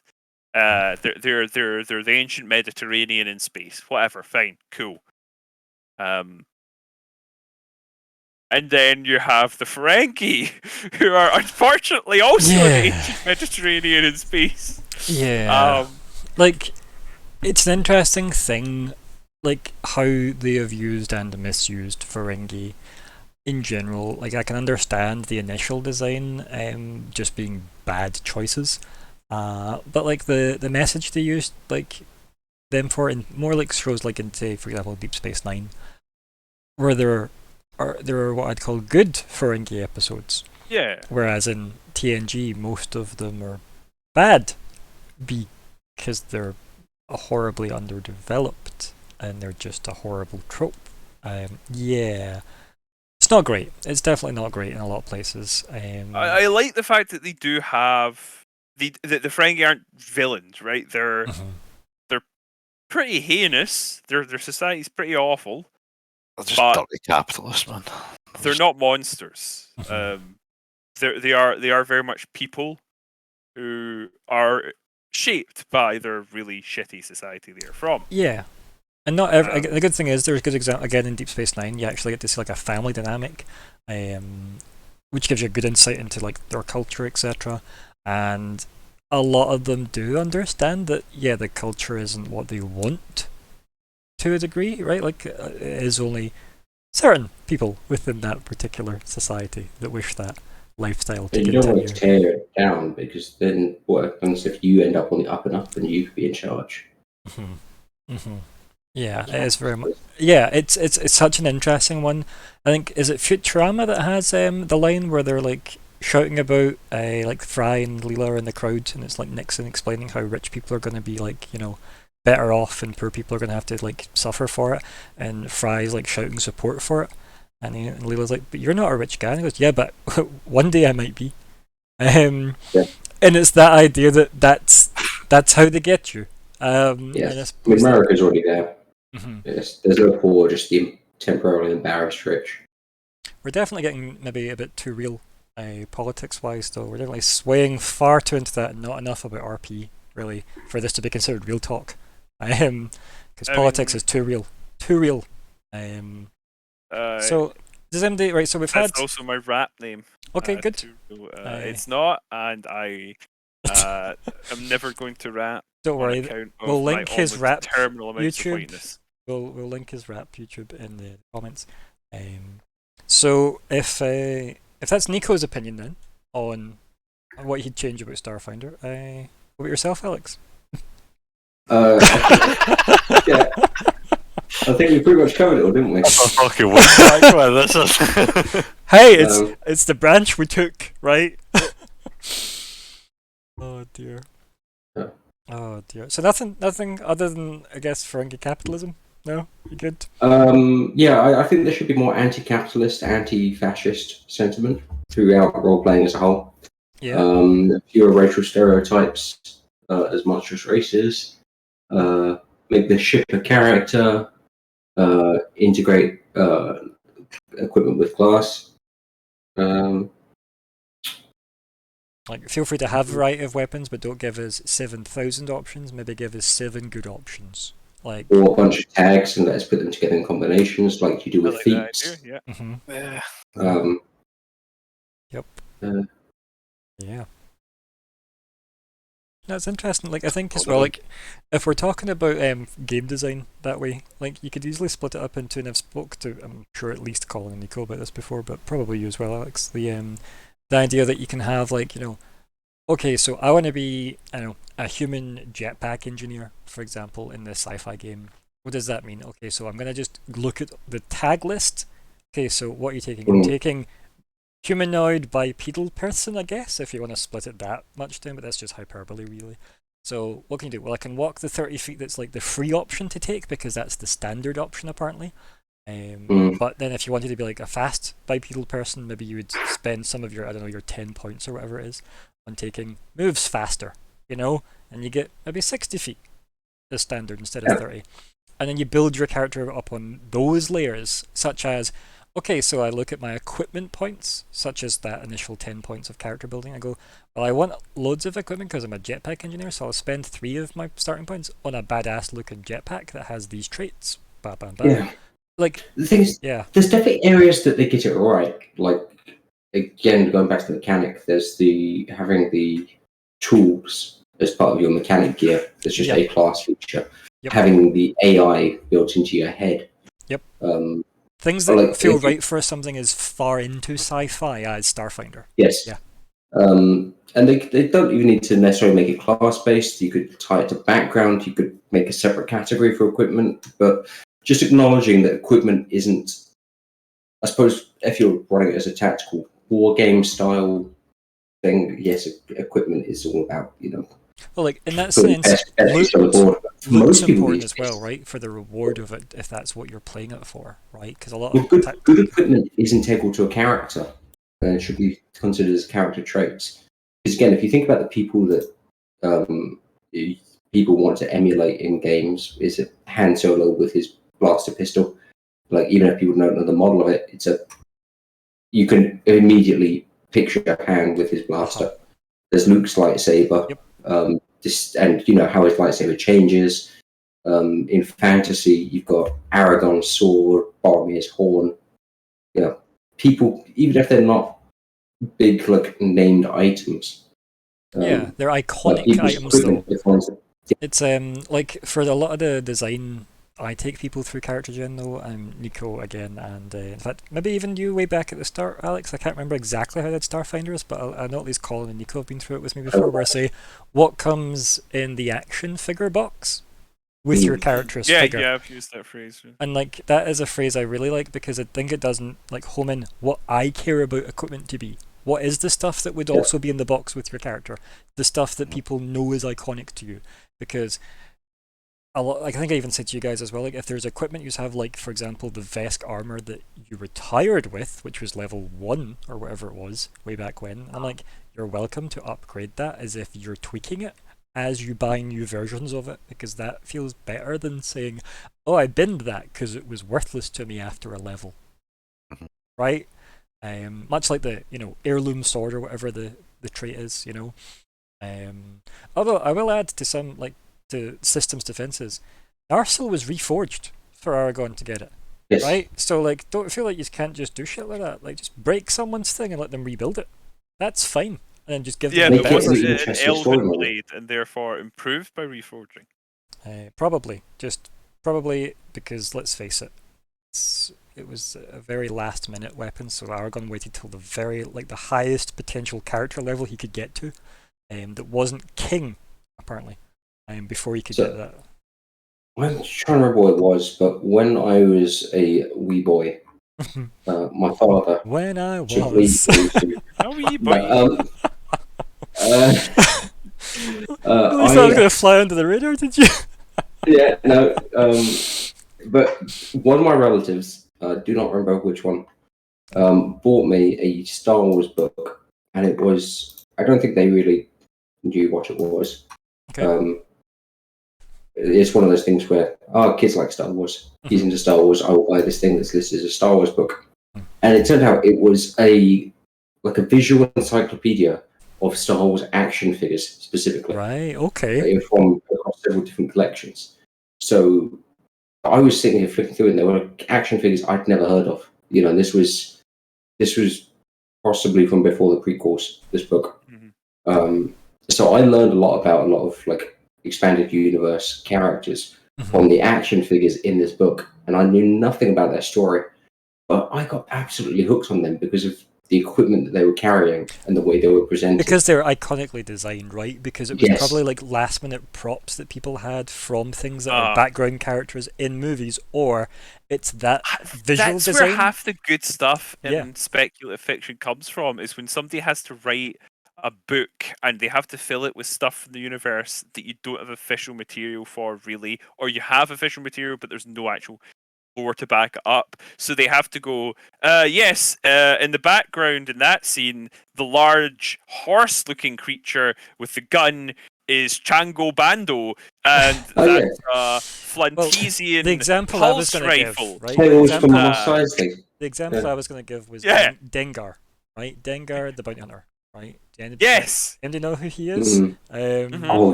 he's great. Yeah, like the amount of story. The entire development bounty he got. hunter theme, honestly, all the bounty hunters Yeah, like are again, interested in that. and he's if anybody cares who he is, he's in Empire Strikes Back. He's in the lineup with all the bounty hunters.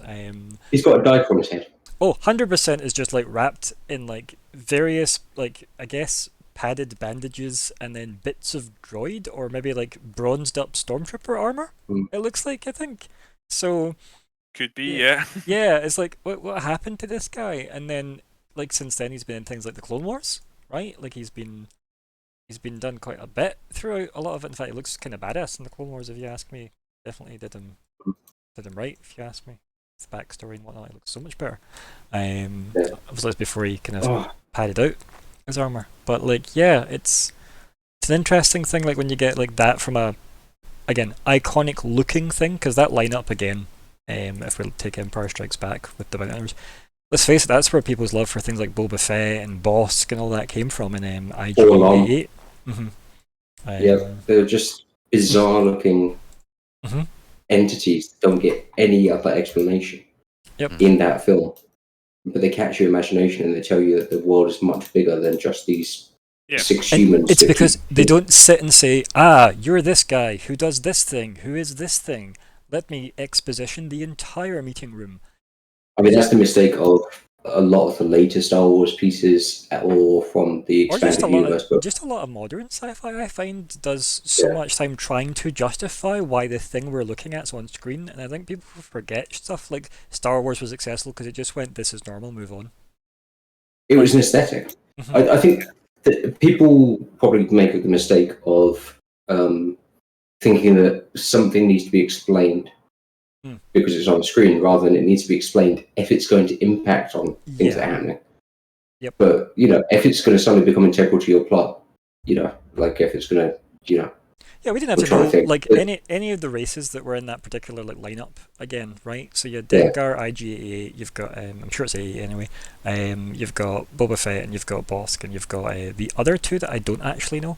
Forlom is the bug droid, right? And Zuckuss is the gang.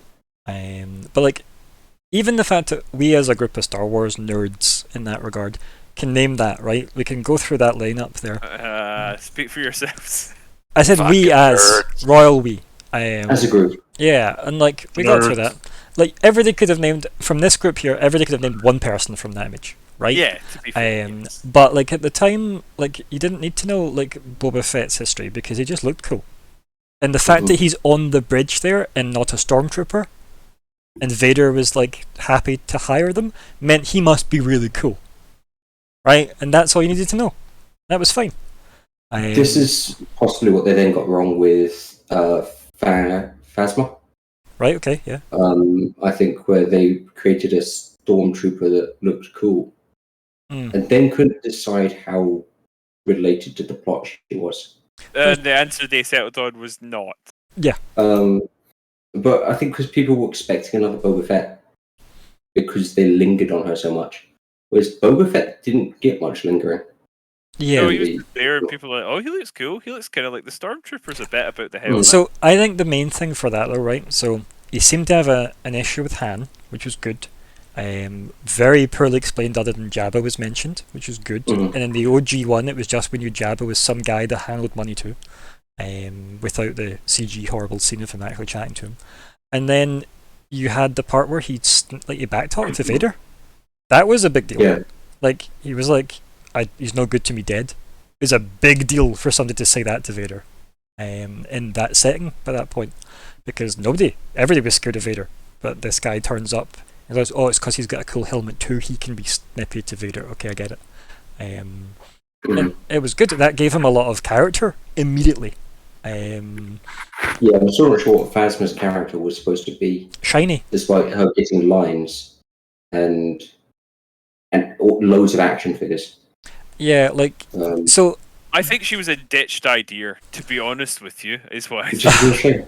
Yeah, because see, the interesting thing that's is the that point of having no creative her director. armor was meant to be made from the hull of a Naboo shuttle or something that crashed, because she did something noble for like the Emperor or something. I can't remember the exact whatever. Like I'm sure some Star Wars fan will correct all of what I've just bastardized. It was good of them to tell us that. Right, but I'm like, I had to read that.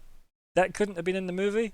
What as to why we care about her? No, it's just that is Gwendolyn Christie playing a shiny stormtrooper. That's. There was a degree of she's the flavour of the day. Yeah. Yeah. Oh, 100%. Everyone was in love. And I think I really like her. I was about to say I like her too. Fine. I don't quite get the hype, but I like her fine. But it was I think definitely a it's, hype casting, 100%. She was popular, thus. Yeah. So. And Gwendolyn, she has that thing I think of being, she's an alternative female model who is badass without being one of the characters who's like, oh look, she behaves so unfeminine, but is still very stereotypically catwalk level attractive. If we'd 100% seen it, like a scene where she was like, I don't know, in her stormtrooper barracks with a cup of coffee, and then like Finn and Poe run past, and then she just like picks up her helmet, that would have been enough to give us some like detail to her as like a being in that setting. Yeah. As opposed to an action figure we are supposed to want to buy. That's all she was. That was it. Which is a shame. And again, I think that's another so that I'll swing that back around to RP. NPCs should probably matter, otherwise why are your people talking to them? Right? Like, I can understand there's pointless NPCs, and that is because the point of them is to be pointless. Like, can I talk to every farmer in this town? No, you can't. Why? They were all kidnapped by werewolves. Why did that happen? Go find out. There you go. I've solved me having to name a bunch of farmers as a GM. When it comes to NPCs, they should be interesting. They shouldn't feel like cardboard cutouts, right? And you have experienced this firsthand, where I kind of loop you in when it's like, okay, so we need like, again, if we go back to the hypnotist, who I absolutely loved, the process of making him was fun. It was like, who is this guy? What does he do? Let's throw him together and see what he turns out like. And this is who. Because a lot of settings will have abilities in them. You know, some of their classes might perhaps have them. It might be class agnostic. It might be associated with some sort of point system, whereby you can basically say, "There's an NPC that can help me." Yeah. And that NPC, being that they're sort of generated in a sense by your character, has to require a bit of input, because you need to know, well, what are they helping you with? Why are they helping you? How are they helping you? Yeah, what's the preview? Like, what's the history there? Yeah. I'll actually say one thing that helps with NPCs is to think of what 13th Age does to make characters interesting. But the one unique thing feature. Exactly. Like, I think that also helps you on what can they actually do for the player. That's the question you need to ask. Like, what is the one unique thing they are actually able to give you didn't have without them? And even if it's not something mechanically for the players, for the characters, sorry, it should still be an anchor point in the world for the players. Yeah, like establishing that turns out like hypnosis is something that people use for corporations in Triaxis, for example, right? We established that just through it being a thing in the setting.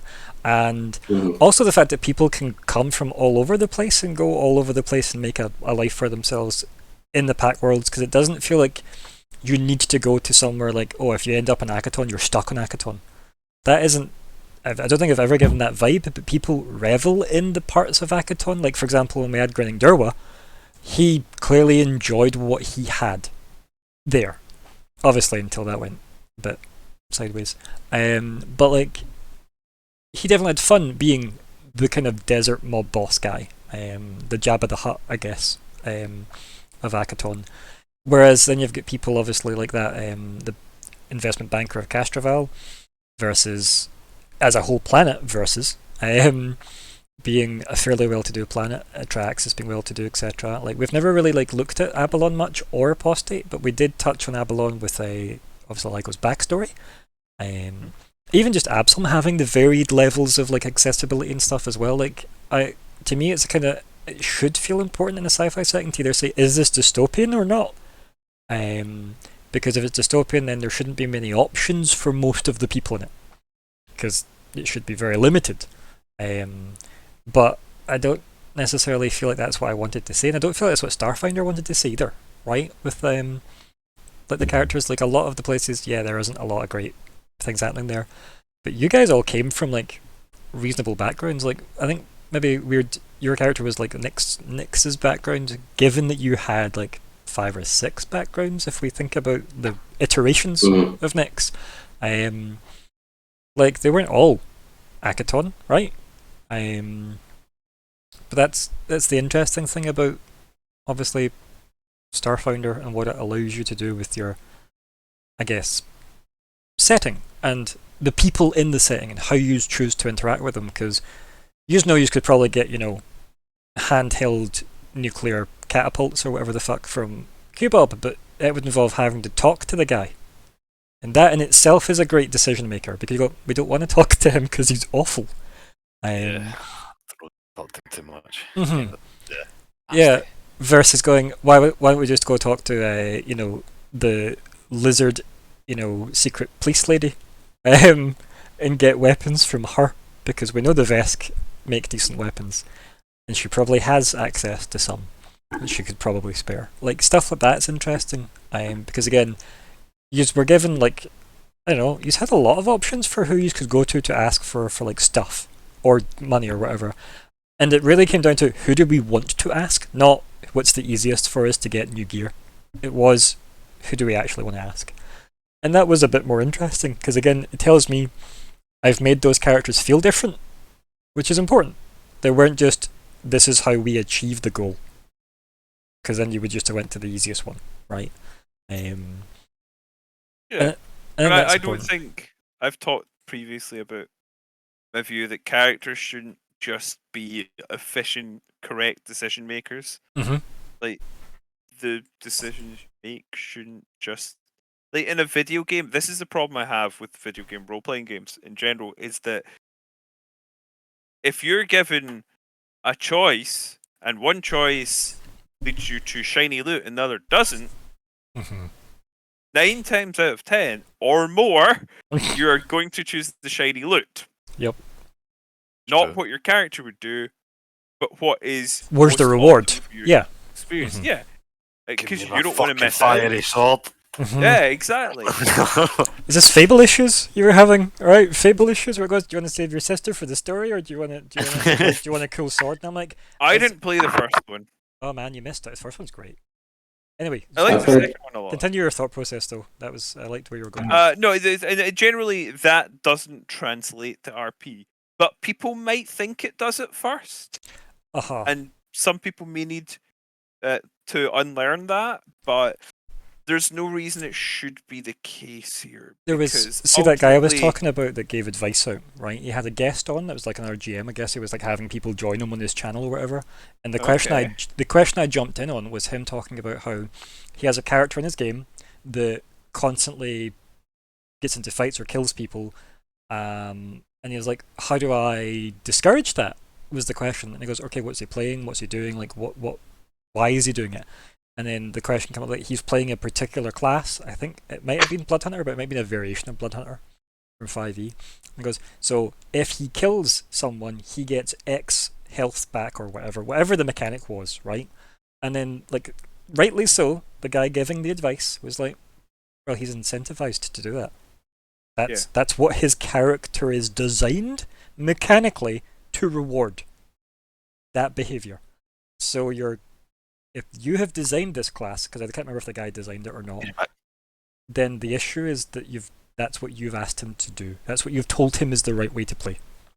And that is true, because I think that's something, back to RP design, one of the questions you should ask a designer about RP is, what's the point of your game? What does it reward? What type of stories does it want to tell? Like, how do your rules tell those stories? I use the example a lot about, if it's a survival game, do you track ammo, supplies? Because that should be important, right? If it's like a survival game. If you're not tracking that, what's the element of survival that reinforces that construct? You know? And a lot of the time, I think some people go, yeah, but I want a con save every so often. No, but that's not what we're asking. We're saying, where's your actual foundation work for your design? Like, what makes it, for example, a survival game, or whatever it is. If it's an adventuring game, or a, let's start our own local shop for adventurers type simulator game, whatever it happens to be that you're playing, or it's a monster of the week or whatever. Like, what does your actual mechanics say that teaches your players what to do? Because I don't know about you guys, but for me, I get a new system, I want to make a character straight away now. I go in as blind as I can, try and make a character, and try and learn the system from that perspective, because it's what a player is likely to do. They're not going to sit and read everything in a book. They're going to go, oh, my friends are playing this game, I'll go make a character there. And they start at character gen. So most GMs should start there. And then when you build your character, you should have an idea of what the point of the character is, right? The rules should in some way direct you. Have you made a fighter? Then your idea is you're likely going to fight and be good at it. Are you playing a wizard? So is your job to puzzle solve, or is it just to cast spells? Is there any puzzle solving rules built in, or is that not? Because if there's no puzzle solving rules, it removes that element from people's incentives, right? Like, nobody's going to design puzzles because of that reason, because there's not a good framework for it. Because sometimes you get into that horrible pit of, do we just have, oh, can I just roll my way out of this problem instead of role play my way out of this problem? And the answer is whatever is the right fit for the table you're playing in, ultimately, right? Although, on that particular note, we're going to go for a break, I guess. Okay. And we'll come back in 10 minutes and rant more. So, why not? Sounds we'll do like that. a great idea. Right. BRB, folks.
Hey, I think we're back, and I think our audio works, but I'm sure one of my wonderful air quote players, guests, I don't know, yeah, Esteemed guest. esteemed colleagues, yeah, insane. survivors, yep. So I'm Ryan. I GM Starfinder sometimes. Here at the Sometimes Players. Mhm. Oh, I'm going first since Colin's not gone, so hello. I'm one of the sometimes players, and I'm usually playing Zora, but the day I'm no. Hmm. And occasionally you're called Zora's the Nico. best captain, by the way. Yeah, oh yeah, I'm Nico the Knight. He is. I'm probably more so Nico the Knight than what I'm Zora. A rare twist. Yeah, yeah. You can I'm- call it. I was Sept. Take that. I'm Alex. and Oh I'm- yes, Alex is up as well. Get in. Let's Yeah. go. I normally play with the android mechanic, but as you all have discovered, there's the distinction between a human player and their RP character is really one of which element of our psyche have we chosen to put on the board today. Mhm. So, really, I'm as much weird now as I ever am. Fair. Yeah, we are all players.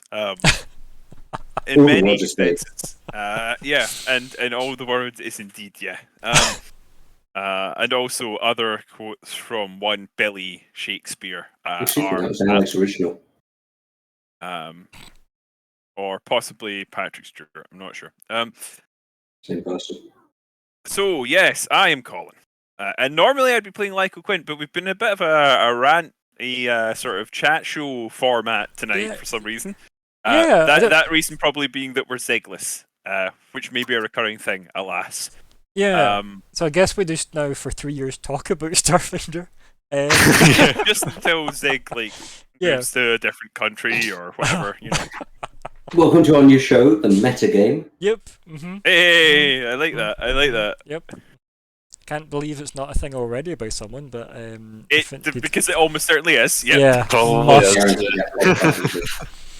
Could we just call it the real meta game and then skip any lawsuits that way? Then is that? Oh, the provisional I- Meta Game. I Yeah. guess inciting some lawsuits. Like, to be honest, Oh, with you, yeah. if there's an actual other meta game, and then they're like, okay. wait, they're trying Okay. to fucking steal our name and say the real meta game. What? If it works for the IRA, it'll work for us. Okay. So anyway, so moving further away from the point, Yeah. you were saying, Alex, about players GMing. Oh yeah, we were talking about what your initial interactions with the GM could tell you about a game and what they're willing to put in it. You know how much of your backstory they read and everything. And I understand saying there's that- something about Gilbert Gottfried. Fair. But yeah, I was just saying about one of my players who made the transition, as we all do, at some point in our lives to GMing, and he is a wonderful guy who has issues saying no to people. He does his best to accommodate everything everyone wants. So I had to teach him an important lesson as a GM when it was clear that he had a story in mind of like he had a plan, but he wanted to be accommodating of everyone. So obviously, I then came up with a series of character suggestions that do not work at all. No, the you're game. you're not what I would call a kind player to a first-time GM. Yeah. I like to think of it as a crash course. Maybe it's just Um, me. What if Maybe I'm it's in the just fucking deep treatment end, I man? get from you. Maybe. You're not a first-time Man, GM. throw him in though. the fucking pool and watch him True. drown. I think though, like it's a good point to point out though, right? So a very, very important lesson very early on is you should say no to a lot of things as a GM. Yes. If you're a first-time GM, you should stay in your comfort zone a lot to get to grips with what is your comfort zone and what then you want to grow into. And you should explain that to people. You should say, "This is my first-time game." Don't do things like so. Zig, obviously, Callum ran a game at the start of lockdown, and one of the first-time players. And he was a relatively new GM because Callum GM'd in the past, but not a lot. He'd consider himself inexperienced at the time. I'd say he's fairly well equipped regarding GM skills, but like, yeah, I'm sure he'd undercut himself. So, picking you up here, Callum, by also explaining how you tear yourself down. So I guess it's balanced. So yeah, in that scenario, like one of the new players, they wanted to play. Let me see if I can remember all the details. They were gonna end up a Tabaxi warlock, right? They wanted to present as a druid, I think, but they played their character out like a bard, but their character was from Earth, who dressed up as a furry at a convention that got pulled into the game world we were all playing in. And I'm like, so first of all, Callum, why did you do this to yourself by saying yes to any of that and not just saying play a Tabaxi warlock and leave it at that? Because you've already got enough to worry about rather than trying to deal with all of that bullshit. Because How experienced was that player? They were new to D&D. That tells me a lot as well, because new players need to be told no. Yeah. Because, I don't want to be too paternalistic about it, but they don't know better. I've gone in with dumbass characters as a new player before. Almost every new player that I've had come into a game has come in. Can we also if they've talk got about much experience in video gaming, or Mhm. they've watched too many John Wick films or something. I think They also come just with a really modding detailed video backstory. games and how common that is to enhance a game experience does encourage people to go, see this thing that the game expects, can I do the thing it doesn't expect, but can I make it like it's new? And then you have to explain to them that's not a new thing, that's a default idea. That a lot of people come at, and it's generally not good and say. I'm speaking generally. Most of my advice would always come from like running a campaign, not so much a one shot. With a one shot and the right group, you can do anything. Anything. Yes. Right group, one shot, or a fun shot if you wish. Fine, do whatever you want. If you're trying to get like a campaign to feel relatively like cohesive, thus not just a fourth wall breaking nightmare that's drowning in memes and whatever else. Yes. Yeah, like it's tricky to do because not a lot of people want to play Lord of the Rings, right? Some people want a quick game of Fortnite, right? That's fair, and D&D does cater to both to a degree. And be clear about what you're doing. In the same way, our advice to RPG designers is to have an tell us idea at the start of the book what you're doing. Yeah. Like what are you doing, and how do you reward us doing it? Like what do your rules actually say about how we can achieve that? Because again, D&D doesn't do that well at all. D&D says kill monsters for experience, but then everything else in between is vague. That's like for my mate who was GMing, I said him like, here's a homebrew race and a homebrew class and a homebrew whatever you call it. And he said yes to all of them until I stopped him and went, no, do or other names. Let's talk about how. Let's look at like Starfinder, the game that we're pseudo discussing, and the Fragments of Eternity that we're pseudo discussing. You went through a metamorphosis with Weird from Nix 5 to Weird, and it mostly was propagated out of a whole bunch of rules happened since making Nix 5, right? Like a whole bunch of new options came out. I think there was at least 3 books specific to options that came out, and like equipment. Character Operations Manual was the big one. Yeah, like because that came out. That was a great load of content, to be honest. That came out. I really Good stuff. enjoyed. Yeah, like I definitely think I would use a lot of it if I was making a character for Starfinder. I think also if that happens, really interesting backgrounds. Yeah, like it was full of great lore for the setting as well. Reasons why you would be a this thing or that thing. But we had a big conversation about that, like GM to player, and I am relatively aware of your quirks as a player. my quirks. Yeah, and like very lovable. Yeah, sure. And I feel like I should figure out exactly what those quirks are, so I can add it to my RPCV. Yeah, don't worry. We can have a chat. And then like what sort of player are you? Yeah, that'd be an awful discussion to have.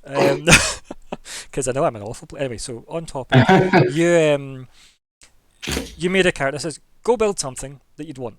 I remember just saying, I don't really need to say yes and no to every step you're making here. Just go build what you want to be instead. What does the metamorphosis look like at the end of it? And you came back, and then I remember saying to you, on a scale of 1 to completely and utterly bullshit broken, hit me with an honest number somewhere. And I get the impression that you were willing to, because I was open that much as a GM to. Whereas like, make what you want, Mm. I'll look at it, just give me the map of where everything came from that you're combining, and then I'll say yes or no to the bits of it that I might think are a bit much, but I don't think I actually said no to any of it. I think I said, nah, it's all fine. Yeah, I think I came back essentially with 2 cases. I think I listed, here's all the things that could be broken, but here's actually what I want to do with the character. Because I'm definitely the sort of person that likes messing with the system and finding those edge cases. But I don't like playing those long term. And that's something that I've had to learn from being a new player through to a relatively experienced player now, is that there are places for that, sandboxes, one-shots, where those broken characters are a lot of fun. But yeah, the gimmicks are painful in long-term games, people. Yes. Please trust us on that. And again, something I've learned as a GM is say that to people. Yeah. Say that to your players. I've had it from inexperienced GMs telling me that, oh, you should just let someone do that thing in the moment. I'm like, instead of going, I need to think about this. And I know there's varying advice about keep the game rolling and everything. But if you say yes to something that doesn't have clear kind of mechanical grounding, yeah, you create an expectation that that thing is now possible. Yep. And that thing might be a gimmick you don't want to carry through. That might create one awesome scene. It might cripple your campaign. Yep, I find myself caveating a lot of my game rulings when it comes to, can you just do it this way for now, and I reserve the right to change my mind about that later, is generally what I say, because I'm like, I get what you're trying to achieve. I feel like you could roll these things. Go do one of those, I guess. We'll see how well you did that, and then the thing happened, or it didn't, and then we'll maybe have a look at that in more detail to see if we can find out how the system wants that to happen, or if it doesn't, fair enough. But yeah, I think a lot of the time like your job as a GM is working out what the player's actually asking for. It's not about the rules at all. It's about trying to work out how to deliver what the player's end goal is, and somehow trying to tell the player sometimes what the end goal actually is. Because I think people get lost in the moment of going, okay, is there, like, does this town have town guards? And you go, okay, that's a leading question. Why do you want to know that? Like, what's the goal here? And it's like, oh, I want to steal every single lamp in this town.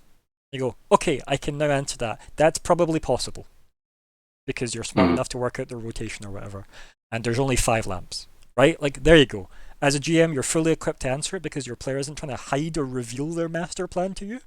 They can, in fact, work with you to achieve it, right?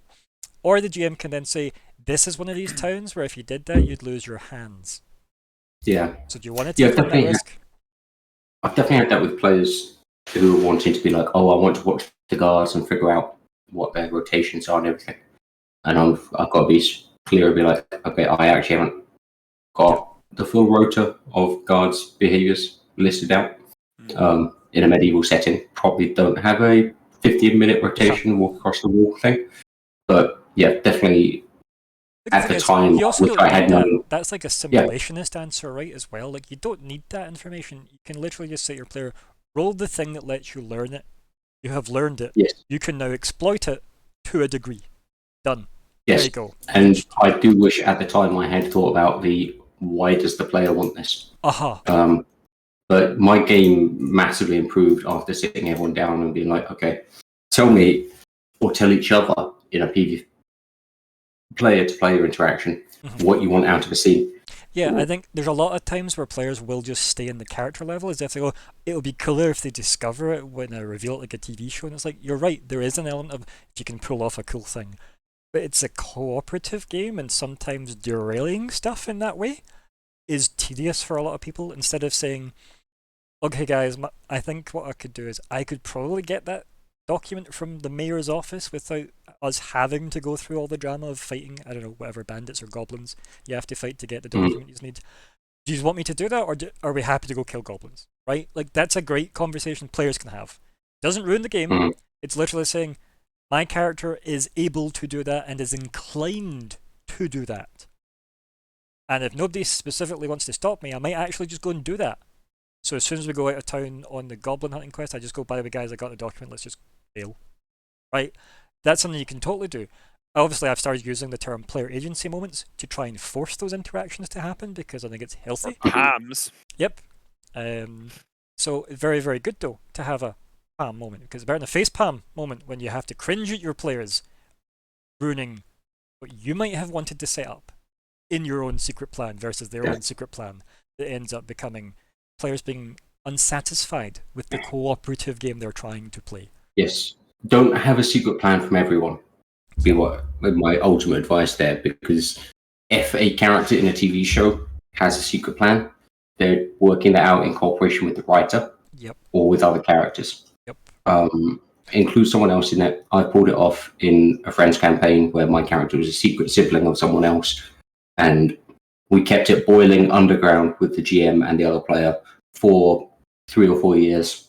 And when it eventually came out, everything fell into place for people in a way that hadn't held up other scenes. And it was like, oh my god. Yeah, because you'd actually included people that were relevant to the structure of that narrative element, which was important, like the person telling the ongoing world story, the GM, the person that you're tied to, the sibling. It makes sense. It's the same as like in the Wednesday game I run with a character that wanted to play a changeling but didn't want to like reveal it straight away, and it's like, you will find that diff, because again, that's a very common trope, right, where people go, I want to hide things from the players. So it's fun for them to find out. It goes, no, it's fun for you to reveal it. It's not always fun for them to find out. Because then they just feel like they've got secrets they have to learn, which is kind of tedious. I am one of those people that hates having to learn secrets that way. I'd rather help deliver another player's story with them, going, I know you're trying to hide this, so my character either does super care about your suspicious behavior, or I can actively choose not to, so you can deliver your secret storyline. I like being in the loop because I feel like I then help them achieve the goal instead of stepping on it accidentally.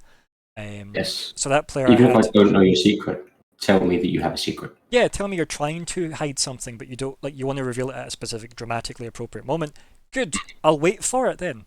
I won't try and trip you up with roleplay, or every time you go off to have a private conversation and roll stealth, I then have to roll perception to follow you because apparently I now care. That's all player meta bullshit. I will always follow you because, you know, that's what we learn as main players in video games.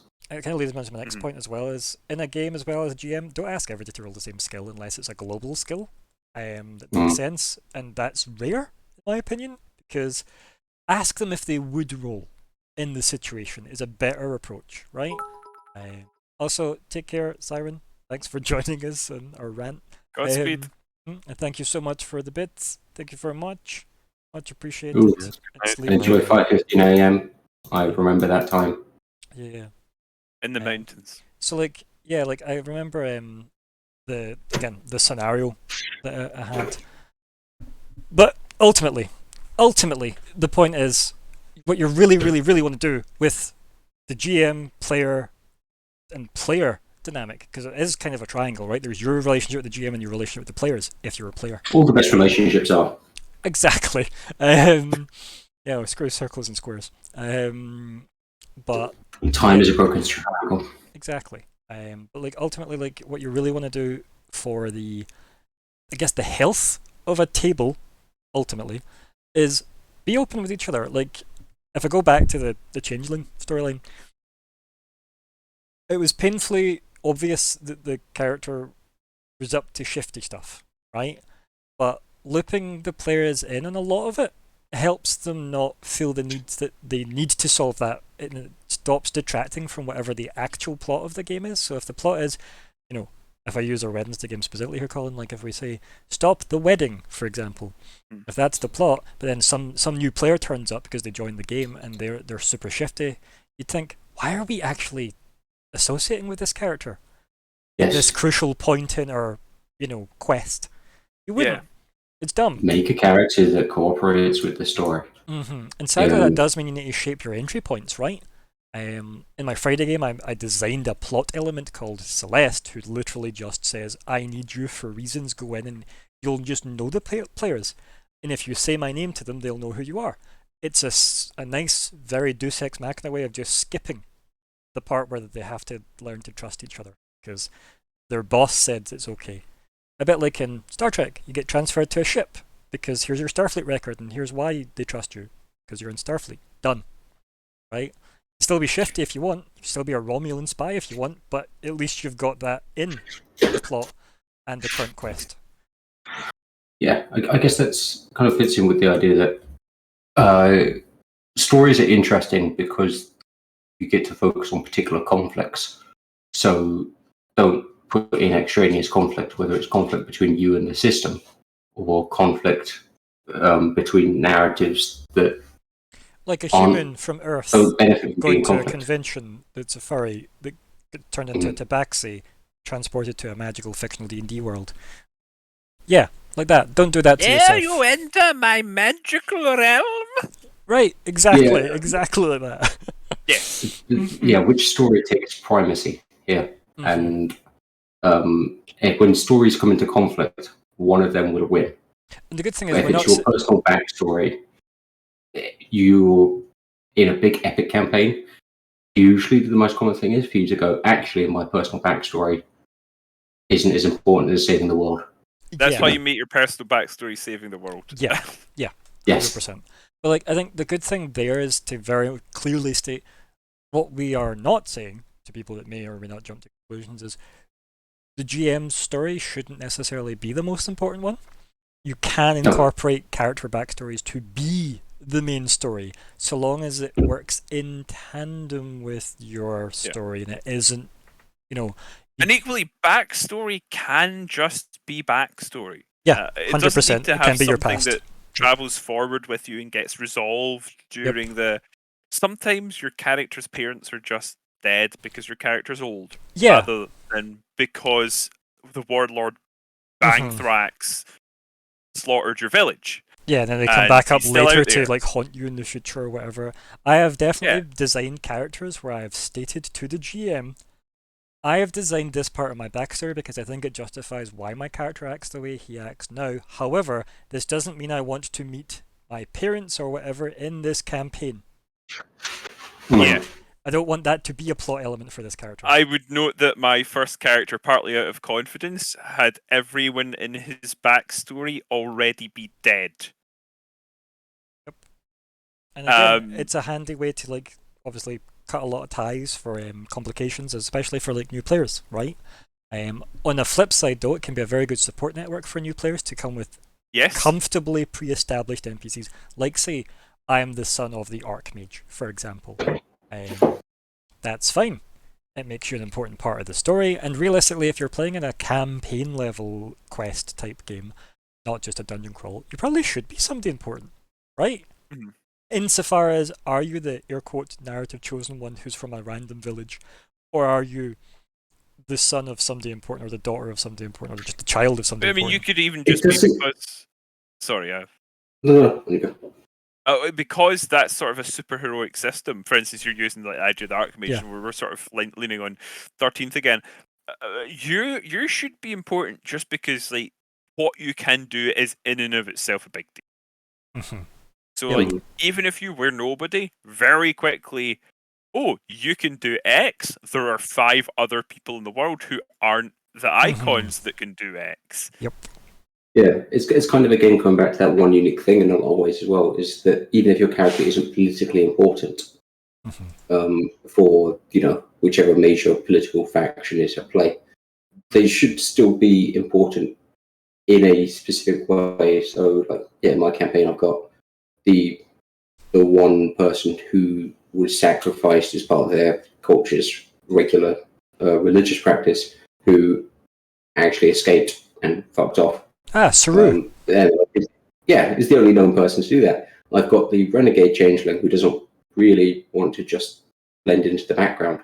I've got the Azamar who, well, by dint of being an Azamar in the world, is already kind of sticking out.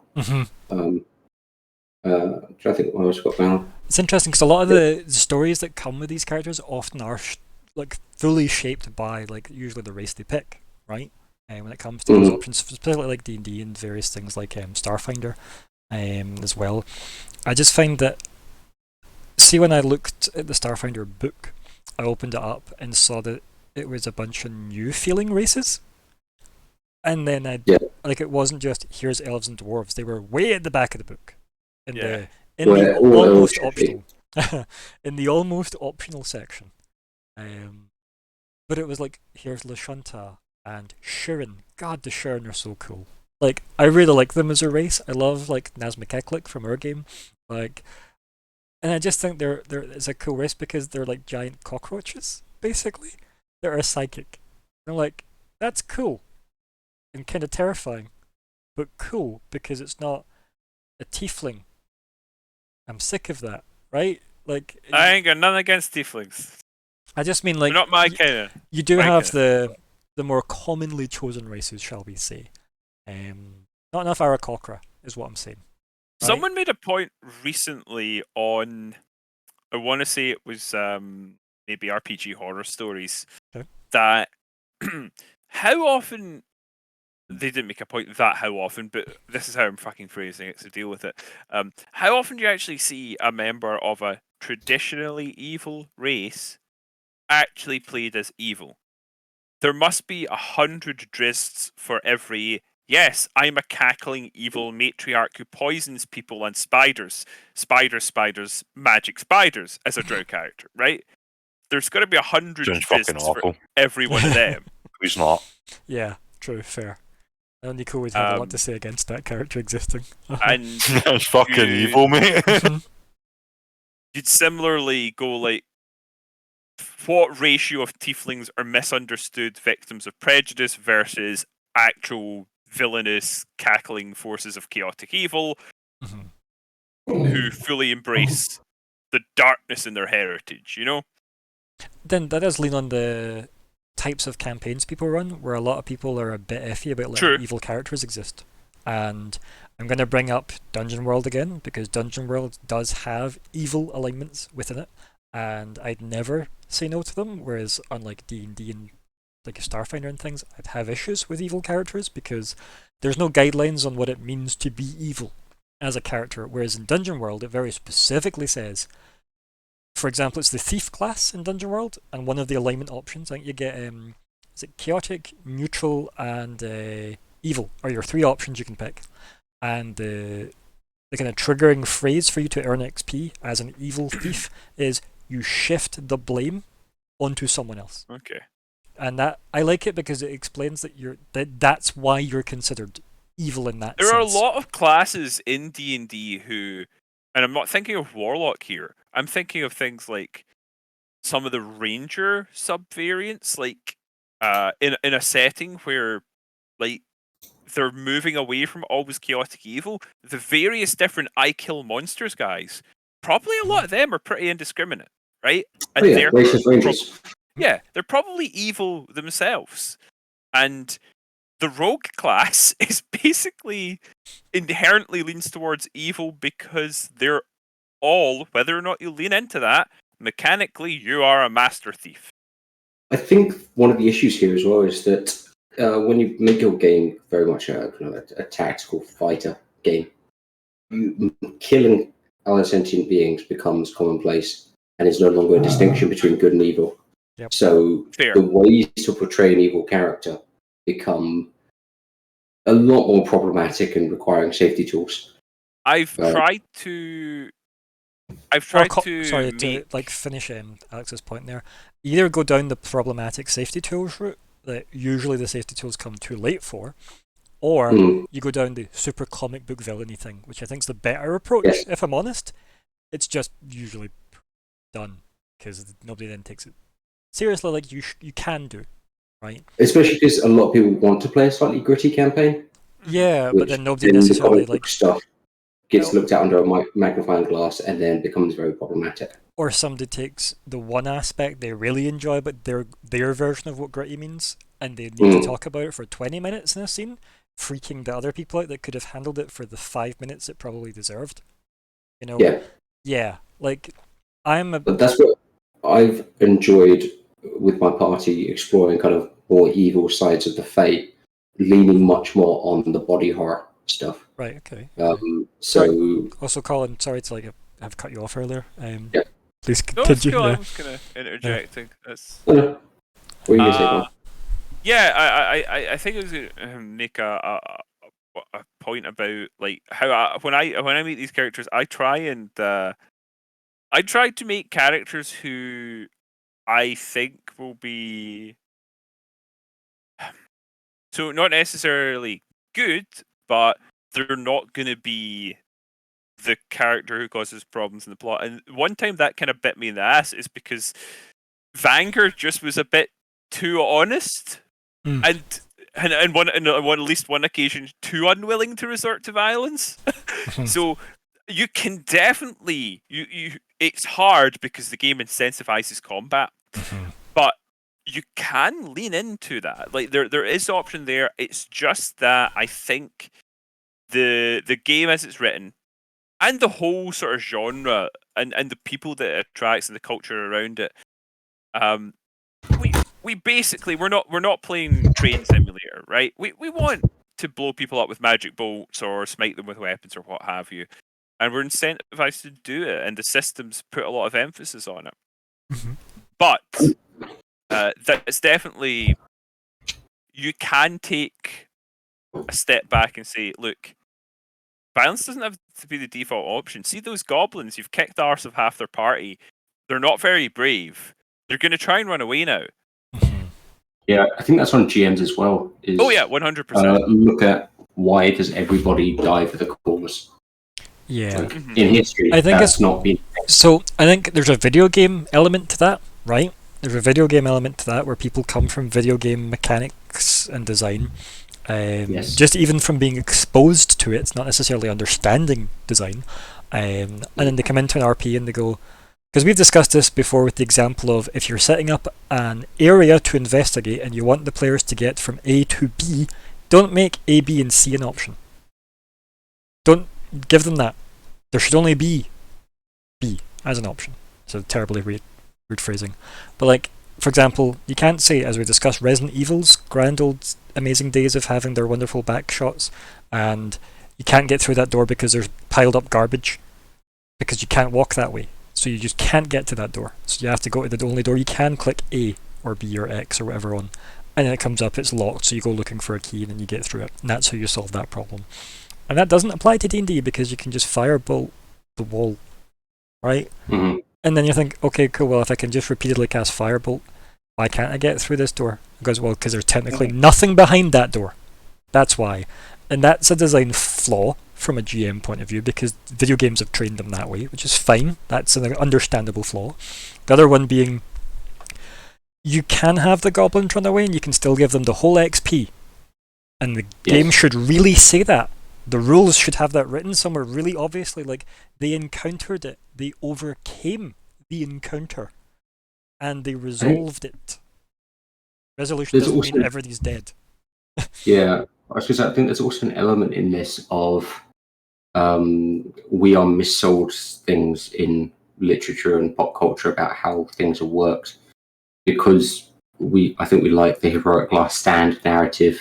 You know, people think about Thermopylae, people think about, or like the war's post-nationalist era where every fight is a fight for the common man's. But you've also got like the more like exist. heroic fantasy elements of, like, you've got the Spartans, right? And then you've got Helm's Deep and things that media like very overtly share to emphasize that.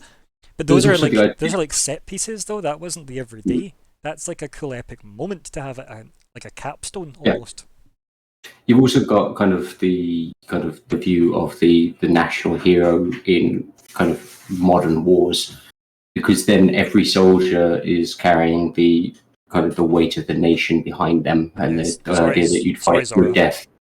The idea, your Stalingrads or whatever, where people go through truly horrific shit, because it's some sort of, they've sold themselves as some sort of cosmic good versus evil. It's a slightly evil versus evil versus your kind of slightly like less symbolic evil. Captain America vibe, or your Red Guardian. Whereas I was listening to a historian the other day who was pointing out that people misunderstand like what historically has made a good soldier. A good soldier isn't one that's good at killing. A good soldier is one that's good at being killed. Like a good soldier is, before the 20th century, has been the one. Which unit is going to stand there and take the hits? Because the one that runs first loses. Yep. And that's why most battles weren't fights to the death of huge numbers of people. It was about territory gained, until right? someone Almost. breaks. Yeah, Like, and you yeah. fight until one side breaks, and once they're on the run, you won. Yeah, a good Napoleonic unit is Again, I think who are willing to stand there and be shot at. it comes back to not a lot of books actually train GMs on how to construct combats like that, though, right? So my biggest issue is aggro management. See if I get into a fight and I'm with I see a GM and you can tell the GM has no plan for aggro management other than they'll pick the player that mechanically and meta is the easiest to take out or the biggest threat to them winning, right? Yeah. And for example, I've been in games where, let's say the druid casts Call Lightning. They're now the immediate, all the aggro's on them. Even if nobody in the setting has any reason that person should be targeted because they've done nothing other than cast that spell. If nobody understands what spell has been cast, it's just a wizard casting a spell, and then the weather turns, which is fine. There's not necessarily a direct correlation. Depending on how you wish your spell to look. If you're zapped with a bolt of lightning, maybe it's a bit different. But again, all normal caveats apply here. But it is difficult to do aggro, and I'm usually as upfront about it when I do combat as I possibly can. I try and talk through it because I think it's important to say, right, okay, so you've done 100 damage to this guy and you did 2, so you hit harder, so he's gonna hit you first. Or who's he gonna go for? The guy that could stun lock the guy, right? Like our last combat or whatever. It is tricky to do that stuff because no book teaches you aggro management. You just have to build a system that makes sense. Who's the big scary guy standing in front of you? Yeah. If you do it based on meta knowledge, you'll never attack the tank. Yeah, and for me, there's the instinctual versus intellectual, right? And you've got, is it a lich or is it a zombie? And you go, okay, so the zombie's probably more instinctual, the lich is intelligent. So you should roleplay them differently. Like, a zombie will keep eating the body that has to make death saves. That's a problem. That should be the problem of a zombie. But the lich would move on. Or try and resurrect them, depending on how you want to play them, because they can think of tactics. They're allowed to be smart. It's why they probably have a whole complicated spell list you've not read every spell of. Because you don't need to. You pick the ones you like. And it is tricky because you should have people, like you were saying, obviously, about defeating half the goblins and then deciding to give up or run away or whatever. Yeah. It's obviously something that I haven't been in a huge number of games, but I read around the subject. I've been exposed to other people's games through what they've said about it, and it does seem that a lot of GMs aren't eager to have enemies surrender, run away, or have an important minion just decide to flee during the fight, and the rest of them don't. But maybe the cowardly minion decides, "Fuck it, these guys are going down. I'm not going down with them." One of my favorite ones actually was. Sorry. No, go on. I had 2 goblins cowardly surrender, and then my brother playing the lawful paladin was like, "Okay, now we execute them." And everyone's like, "Oh my god, what?" He's like, "We're in the middle of nowhere. What do you want me to do with them? Find a prison? We'll drag them back to the capital city?" No. It's interesting because you've got so again, Dungeon World handles that type of paladin quite well because one of the alignment choices is to deny mercy to an unbeliever or lawbreaker, I think the term is. So they've given you qualifiers for it, but it doesn't make you a good paladin. Let's put it that way. It's not a good alignment that you are when you're playing that paladin. But it does give you it's an incentive to play that role. And you can justify it, like you said, these are chaotic gremlins. They're going to only cause problems, as we have witnessed. Yeah, I've got 2 options: corporal or capital punishment. We're playing in a medieval fantasy world. Or you've got the best option, which is from the game we both came from long ago, which is you adopt them into the party. And you make the GM cry eventually with how many NPCs you collect. That's no shade for Starfinder. I know we have collected a lot of NPCs. You have to think the idea in a fantasy setting would have a certain appeal of, wouldn't it be easier to have these goblins on the inside of the tent pissing out? Right? Don't we want them to be our enemy's problem? Or something like that. because there tends to be a strong, everyone reviles these horrible things. You're like, Well, you had that with Edgar in our game, right? With the Yeah. Starfinder game, like, you had that where he's like, well, we don't like him, but he's kind of a problem for MO, and we're kind of okay with that, right? Like, Yeah, obviously up the until thing is, recently. he's got a very human face, although he isn't underneath. He Mhm. is ultimately a guy you can talk to, not something that's visibly at first Mhm. other and alien. And I think there's a tendency, even in games that lean towards people are basically good, like sort of noble bright, as you would call it, as opposed to grimdark. Mhm. Ironically, there does seem to be a tendency for everyone to react to like goblins and orcs like the way the Imperium of Man would, Mhm. which doesn't seem right in a setting Yeah. where orcs at least have the capacity to be good. Like, I think I mean, so. not that Star Wars Racist. hits that. orcs are evil, but they lack the sort of capacity to be good in a human sense. Well, Star Wars, I think, hits on that well with Jawas, right? Jawas are basically the goblins of that setting, and not everybody immediately hates them because you No. just see people It's trading all with the them a lot. social function. And I like that. I think that's quite an interesting great. vibe to it. They're the most charming little Ah. things in the world. Yeah, Yep. that's what I've very much enjoyed recasting my orcs in my world as being similar to the Norse in medieval era, where Okay. it's not just that they're raiders. Lots of countries hired them. Like the Mhm. Byzantine Yes. Empire hired Yep. Norse bodyguards because they didn't have any of the ties to local politics, Yeah. and they were damn good fighters. So why do people tolerate orcs roaming about the place? Well, because I'm going to hire them to go fuck up my Yeah, enemy. Yep. useful. Yeah. Mhm. I think one of the things that I actually was reading a short story today about an Imperial general making a pact with an orc war boss, and it's quite funny, and it like ends in an inevitable betrayal. And it's very much a "what did you expect the orcs to do" sort of thing. But it was also like underestimating the intelligence of the enemy because their behavior was inhuman. It Mhm. read as stupid, but Right. it's not stupid from their perspective. And I think Mhm. that's something that's sometimes forgotten is like that you can have creatures who come across as brutes to us, but aren't necessarily dumb. Like a lot of those races are like ogres, trolls, etc., etc. They're typically portrayed as rock-headed idiots, sometimes literally. Mhm. And I think you can do more with that to get away from the idea that it's like, yeah, they're just unthinking, nasty brutes. Well, there could be more to that. Trolls in think particular are a often lot of that portrayed as comes more up for animalistic. so well. say for like a GM, right? I don't know, well, obviously everybody else's GMing style, but for me a lot of it comes up to what does this NPC need to do, right, when I'm picking something. And then a lot of it will be purpose first, like this NPC is a delivery device for this information. Okay, so why do they have that information? Pad out backstory, they're an arms dealer, pad out backstory. Or to survive in that industry in this type of setting, what should they be? Is it a badass like Amazonian style orc lady? That's then now why I've picked that, because I think that looks cool, right? So almost that part I tack on for what I think the visual impact should be. Never Gonna mind see the purpose. your giants. I've noticed.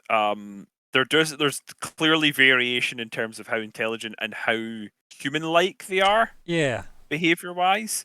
It's with the sort of hell giants being almost animalistic. Mhm. And I think that's interesting because like they're definitely there was enough there to have a conversation with.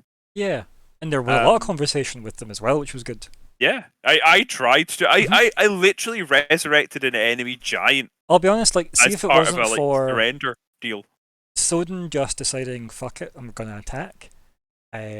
Like, it could have, like, there was like an 80% chance you could have just negotiated past that scene, which I liked because I you put the figured it effort was in. probably possible. Yeah, like, I don't think, like, why let people roll on negotiating if it isn't possible?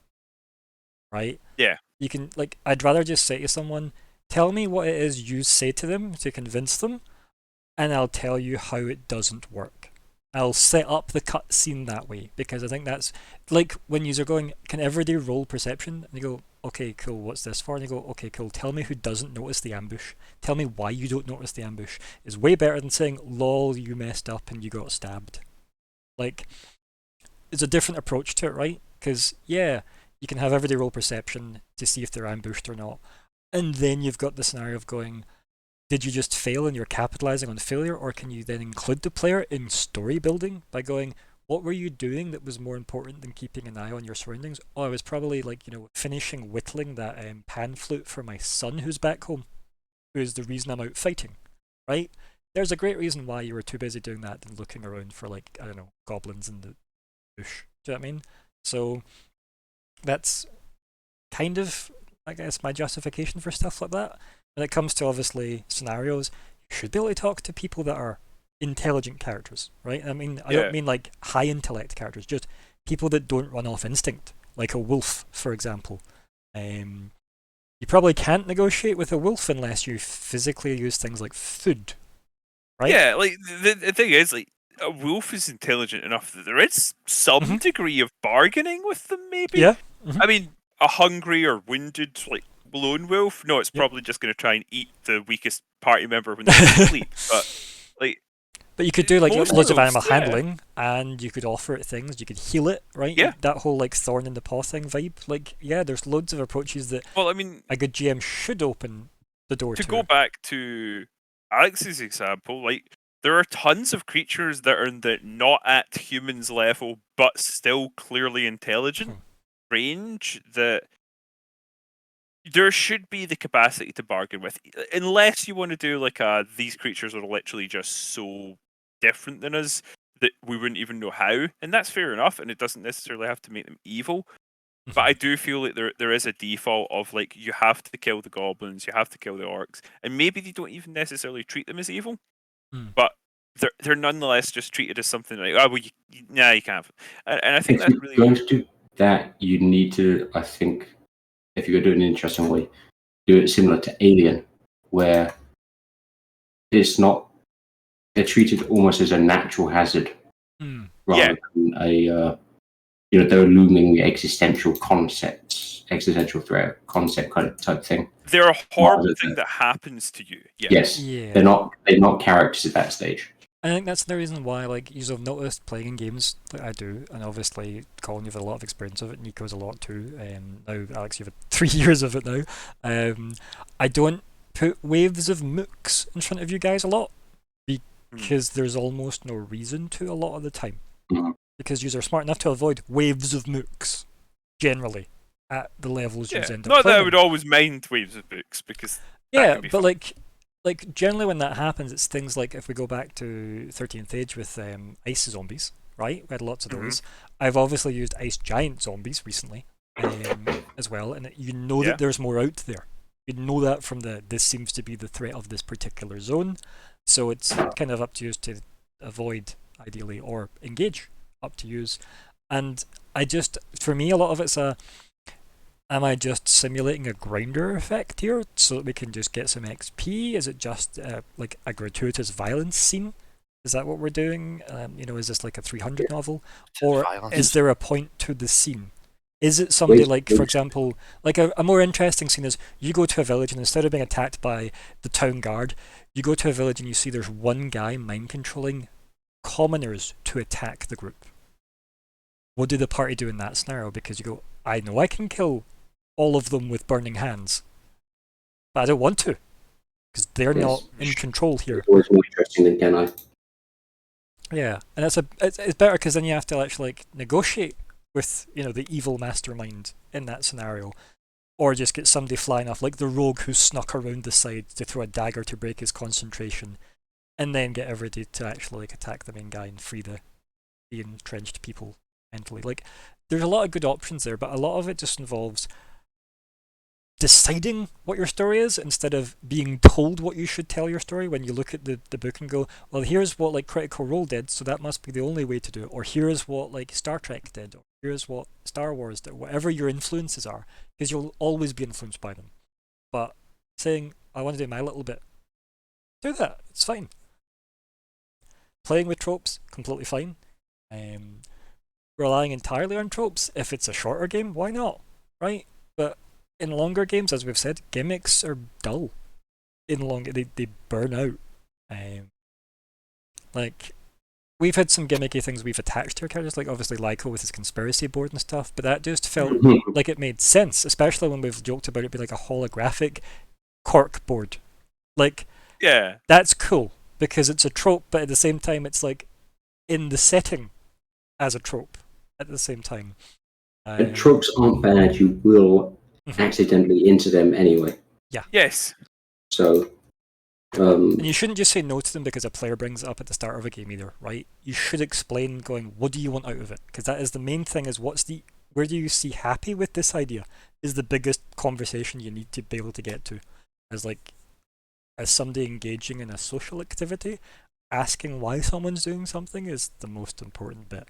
Because, again, my Wednesday game, the longest serving player in that 60-odd session game, 70-odd session game, is a Skaven, which you wouldn't think would be a cooperative player in a He D&D does. game. He has rounded off the edges a bit.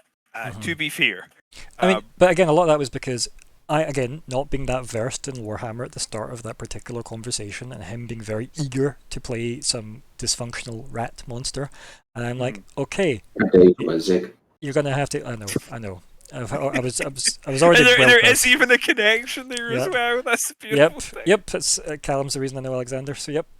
And but the good thing about where that, do you though, find all these recipes? Is this a specific sub-convention? Yeah, there is. It's through all those charts. There was an overlap of all those charts you showed me that day. You see now why I instinctively blame Callum for things. Generally. But so Alexander made a big chat at the start of the Wednesday game, right? Because he was the first person to make a character in that setting. And I was designing the setting from the characters that were being presented. So it didn't help that he wanted to play someone from a different universe. So I was like, fuck it, why not? Just tell me what is it you're actually wanting out of this character. And he's like, I don't really know. I just think it'd be quite fun to play like a less than visibly ideal, like mangy looking, dishevelled kind of rat that just likes to have stuff. And I'm like, yeah, okay. So long as you're willing to embrace the fact that this is a cooperative game. And so long as I really appreciate his commitment to having a character who, he has, as I say, rounds off the edges, and he's also he's integrated him well into the world. But he has committed to the idea that this is not going to be remotely optimal play.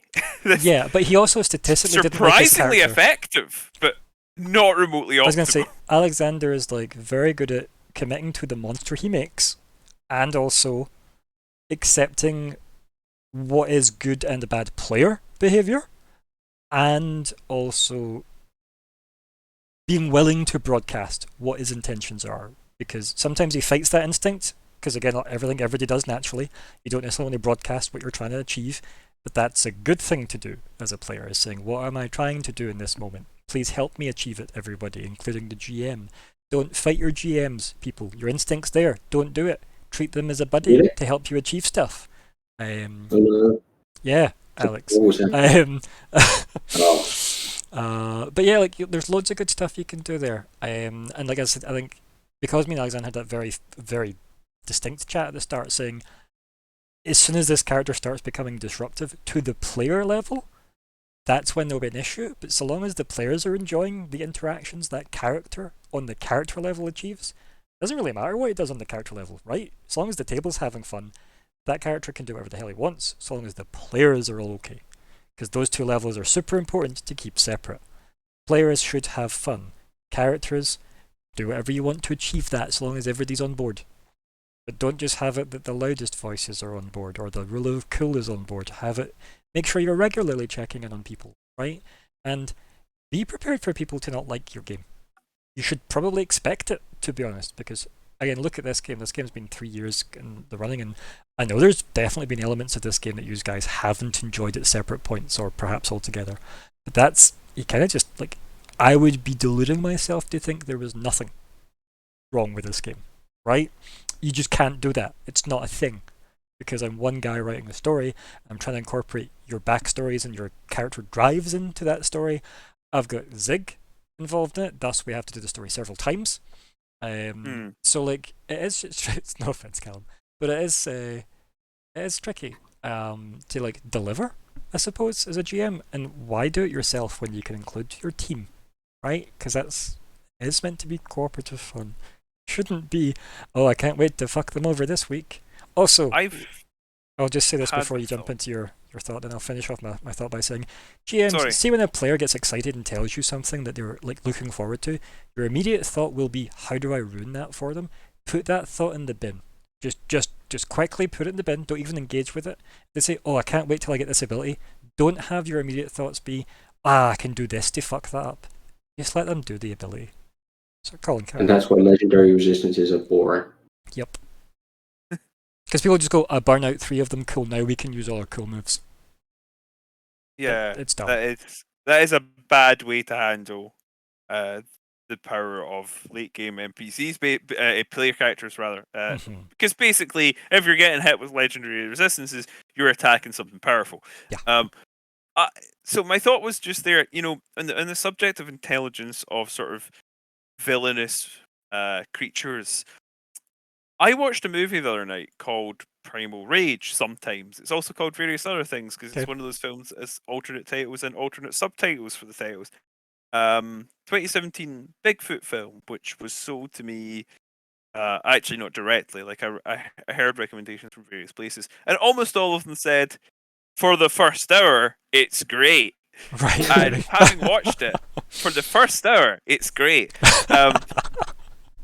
But one thing that was sold to me is it's the Predator of Bigfoot movies. Like, okay, Interesting angle, yeah. that's interesting. And I also heard that no Arnold Schwarzenegger, alas. Although there is an even more wooden lead, but which is impressive. I heard things like, oh, it's like such a radically different Bigfoot design, and I was kind of expecting, oh, is it going to be more monstrous? That's not quite true. The Bigfoot design is excellent. It's fairly realistic. It's a little mandrill or baboonish around the face, which doesn't make a huge amount of sense. But whatever. Convergent evolution is a thing. There's also some mysticism in it, so they might not be fully natural beings, but that's kept. Although TV tropes, I check the TV tropes after I watch a film quite often, and whoever's written most of the TV tropes has misread like a couple of things and taken it as 100% literally true that they're like reincarnated evil chieftains. I don't think they ever say anything about evil chieftains. I think they say about like sometimes chieftains reincarnate as these things. It's like we're given a reason why the main antagonist is the antagonist, and it's not just it's a reincarnated evil human. It's apparently that it's basically been driven mad by its exposure to humanity. It's supposed to be a scout on the edge of their lands, and it's basically gone tonto, having been sort of exposed to too much human bullshit. It's a lame excuse, but it's enough of an excuse. So I guess we just watched loads of spare episodes of Harry and the Hendersons then. Got distracted. So what they do with it, it's got a lot of the tropes of classic Bigfoot movies, some of which people will not enjoy, and some of which people will probably want to check if they are comfortable with watching before they watch, is how I would put it. And if you know Bigfoot movies... Content warnings are a very good thing for everybody just out there. Just again, in the subject of running games as well. Content warnings, everybody. Be upfront with it. Don't spring stuff on players. Don't be a dick. Please continue, Colin. So I thought it was interesting because this, as much as it's a monster, it does a really interesting job of bridging the gap between this thing is very intelligent and human-like, and also this thing is a vicious animal. You do sort of wonder, like, can I call this thing evil? Like, it seems cruel. It does seem like it likes killing people, and it seems to do it to assert dominance to an extent. Like, but equally, it's like, well, is it not just like hunting a rival predator or potentially prey animal, and just because it's intelligent, does it make that action evil? Is it evil because the prey animal / rival predator is also intelligent and seemingly more so? So like that, again, it's another interesting point there to make about when players stumble upon combat potential situations, right? A lot of the time you go, the GM has designed a combat we have to get through, rather than there's 2 big monsters in the woods fighting. Do we approach or not? And when you approach and you go, Yeah. we could jump in and kill them and get XP. Or not. Right? Like, I'm it's, gonna try and find a good image. There are a few. It looks much better in motion than it does in some of these stills, to be fair. But like, there are still some good shots of it. Let's get that one's good. So this is one of the things that I loved about it, and it emphasizes the potential native connection, which I didn't like. It was all very early X-Files. The Cherokee are going to resurrect fucking Mulder for some reason. okay. But Wow, that's some supernatural bullshit.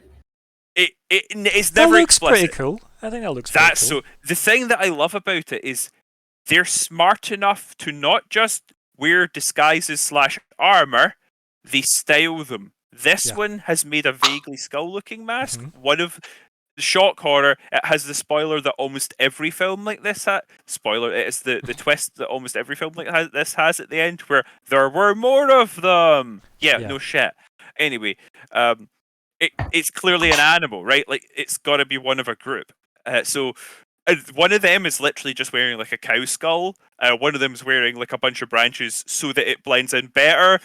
So one of them has like obviously another sort of. I see why they would call it the sculpt- Predator, like, as a template. Yes, Mhm. this is 100% vicious survivalist Bigfoot who will fuck you up with a knife.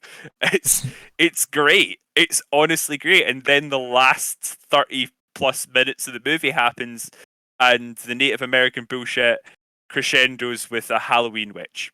Okay. I'm not joking. She's a Halloween. She's not like that's just fantastic. a native wise woman. She's a Halloween witch who is ambiguously either a good guy or actually the real villain all along. I like that it's ambiguous, Mm. but I'm going to share you an image of the Whispering Woman, who Okay. is a Native American wise woman. Except that oh, that didn't work. Click on the link. Click on the link and see what I fucking mean. She's a Halloween witch. She has talons. She's hunchback. She's got a Yeah. hook nose. Yep. She's got corpse-like skin. She's a Halloween witch. She has sharp teeth. Do they look like they're just? that mono character design. Yeah. It's just. Or insane. somebody The had two people- masks and they thought, let's make a movie. Oh, 100%. This guy's only other credits, and he has quite a few of them, including Spider-Man 2, I think, are for special effects and design and shit. He's clearly a costume guy. I do hope that's his Hence the actual Big- credit is special effects and design and shit. I hope that's Yeah. exactly what he's No, credited like, but as. he is like, he's 100%. Oh, this is a costume guy who made a really cool Bigfoot and then didn't know what to do with the rest of his film, and just coincidentally happened to do a good job with most of it, and then just fucked That's- up really bad at the end. It is quite a common thing though, just seeing storytelling full stop, if we bring it again loosely back to RP. Like, endings are tough, and it isn't, especially see when you're playing an RP and the ending is hard to keep a hold of, right? Because let's face it, you're building a narrative that's very front loaded. Let's face it. Can't really do like a back-loaded narrative if you're wanting your players to feel like they have agency. If you're going to railroad the hell out of them, doesn't matter. You can do Yeah. like, a back-loaded narrative. But I think that's an interesting thing, because I remember running the 13th Age game that I did with the gang that we had, the 8 players. That finale was incredibly nerve-wracking for me. Not only was it because I made the It's mistake. nerve-wracking for Clark. Yeah, but like ultimately, like for me, it was my first online game I'd ever ran, right? And obviously we didn't do it. We only did it over the medium of online. We didn't do it like publicly. Yeah. But Well, you guys did once more than I did, to be fair. yeah, but like we did that ultimately online, and not seeing everyone's faces GMing for a year solid, because it was obviously, we were lucky enough to run every week. For the year that we ran that. That was great fun, until I realised when we decided the finale was going to be on the anniversary, and then everybody was going to be staring at my face, all 8 of you. And I was like, It was stressful. Oh it was my stressful as hell God. for me also, I have to say. oh, like 100% can appreciate that. Like, given the conversation we've had, obviously, never mind it being your first RP and technically first RP finale, never mind big social event. Yeah, it was brutal. Like, in terms of stress levels and stuff. Super rewarding, super fun. Do I think that ending was good? No, I think the ending was garbage. I'll be honest. Like from a mechanical point of view, I think it was absolute garbage. I'd do it a million times differently. But I did it, and it was an ending, and we all just like, we had fun. It's done. We moved on. That was great because it got an ending. People got like as much of an epilogue as I could give people because it was a true ending for one of the characters, and ultimately like it could have been an ending for others, but it could have been a jumping off point for others as well. I wanted to leave that up to the individuals, because there is this onus on people to like give completionist endings. And I'm like, you don't need that. You can just tell the story. Like I told the story I wanted to through Rana, the character, and I did that. And I didn't feel the need to tell all of you how you ended your stories. That wasn't my job. Yeah, it was more like, well, what do you do? Yeah, and I think that's important because I watched a show recently where I actually thought, I actually enjoyed this ending because it was an ending. It wasn't a trailer for season 2. Like, it was just clearly they wanted to tell this as a story, and that was it. And then beyond that, like, there was no need. In the end, though, there's no proper way to end an actual story unless you really just kill everybody off, right? Because there's always like in every single show or whatever, there's always like fan fiction about what happens next or whatever. Yeah. It doesn't Well, matter, like, right? There's it always a depends what how you happens set it up. next. Because see if your job is like, if you're all hired by good king to kill the evil king, right, in the kingdom over, and then you kill the evil king. There are a lot of like media forces to go, yeah, but what happens in like the after credits scene? Do people see like the evil king's like hand pop up from the ground? Do they see you know, Did the like next Kingdom Along start invading? yeah, exactly. Like, Does like fucking, like was it a like, Halloween witch I love behind the it the whole hand time? rising from the ground, by the way. Yeah. It's Yeah. so Yeah, cheesy. It It is needs to be so- done. right? yeah, it's living Oh, dead no! shit, man. Like But that's- fucking. that- The evil king's scepter lies in the ground, and Mhm. Freddy Krueger's glove emerges and pulls it down. Yep. Yeah, but the reflection that you can catch when one frame is actually Jason's mask for some reason, but nobody knows why. But like, Because that's dumb, the ending to part 9. yeah, and like dumb stuff like For, that. for like, anyone at home who hasn't seen the worst Friday the 13th film, don't. It's a complete piece of shit. But like, as I said, like endings, you will stress about them. It's why I start with them, right? When I'm writing stories, I like to write the finale scene, going, what looks like the epic ending that I want to get to? And I'll do that, and then I'll try and write a rough story that makes sense for how would people get on that journey in the first place, and then take in your character ideas. That helps me solidify a lot of details. And then I start building the checkpoints of the story elements I care about. Everything else is player padded, and I love that about my style because A, it's easier on the GM, and B, you guys then actually, the buy-in for players is more because you're responsible for like 80% of the stuff that happens, right? Yeah, that's your fault. Yeah, and like it's another reason why like also GMs now read trick, let the players roll the damage against themselves. Then it's their fault for rolling high numbers on dice. It's honestly just Kill themselves. free yourselves of that burden. Give them the dice. Free yourself of that Make the burden. players roll everything. The reason I brought up endings though is because we should probably wrap up this chat. So does anybody have any final thoughts regarding the ramble we just had regarding RP in general? Any advice you give Fuck people? that. I don't think we got any of our goals achieved tonight. My No. highlight was Yeah, I mean, final thoughts, I guess, from the subject that was, I guess, RP and media and social events and gatherings and taking players through a journey. And It was broad. It was what we call a wide-ranging interview. Mhm. No, I think there are some central points that we kind of all hit on to various degrees. Where like fictional there are importance, better we care about that. ways to do so many of the standard things that people default to, and there are better ways to make systems that aren't super specific to one setting than what this sort of halfway house of 5e is.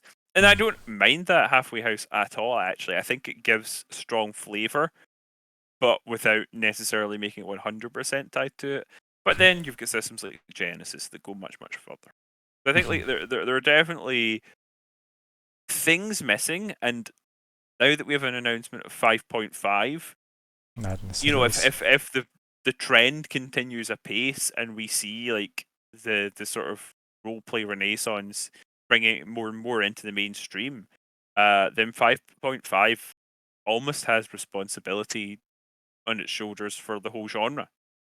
because it's kind of going to All determine. eyes are what going to be people on that, right? expect.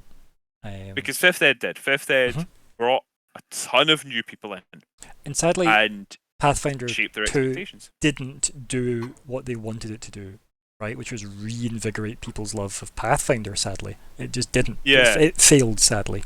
But yeah. That's an interesting one. I think you're right there. Like, there is definitely like a burden on the hobby, I guess, in the sense that the biggest name currently being, Wizards of the Coast. Just because they're kind of chomping up a lot of different franchises like Magic the Gathering and whatnot to try and like cram it all into their product. You've got that. Yeah. And then there's a horrible corporate synergy thing going well, on there. here's my worry is that 5.5 will include cards more than it needs to. Oh no. Right? I will say it's kind of one of my points that I think we covered. I know I came on pretty hard on some of the. I do often come on hard on some of the D&D guys, having zero personal experience in the industry and everything. I feel fully qualified. No, I was going to say that I do feel for them in that I don't think they can get it right. Yeah, that's they have the mission similar to making the Star Wars sequels, where you've got so many interests at play, whether it's the corporate interests, well, whether it's I the think new that's why, people like, coming to the franchise. my advice on that, like as I stated off the back of your point earlier, was it's why you kind of have to go, because you're never going to please everybody, and it's the legacy issue as we discussed, because Star Wars has that bad as well. Same with Trek as well. People hate new Treks, people love new Trek, but like the legacy issue is when you're making something that has a legacy, you're going to just have to decide what is your message, stick to it, deliver it, move on. Don't start losing it like Star Wars with the sequel trilogy did. They lost their message and the fact that they changed their ideas so many times throughout that. Oh yeah, they had no vision. Yeah. And the vision they had was a big fucking dollar sign.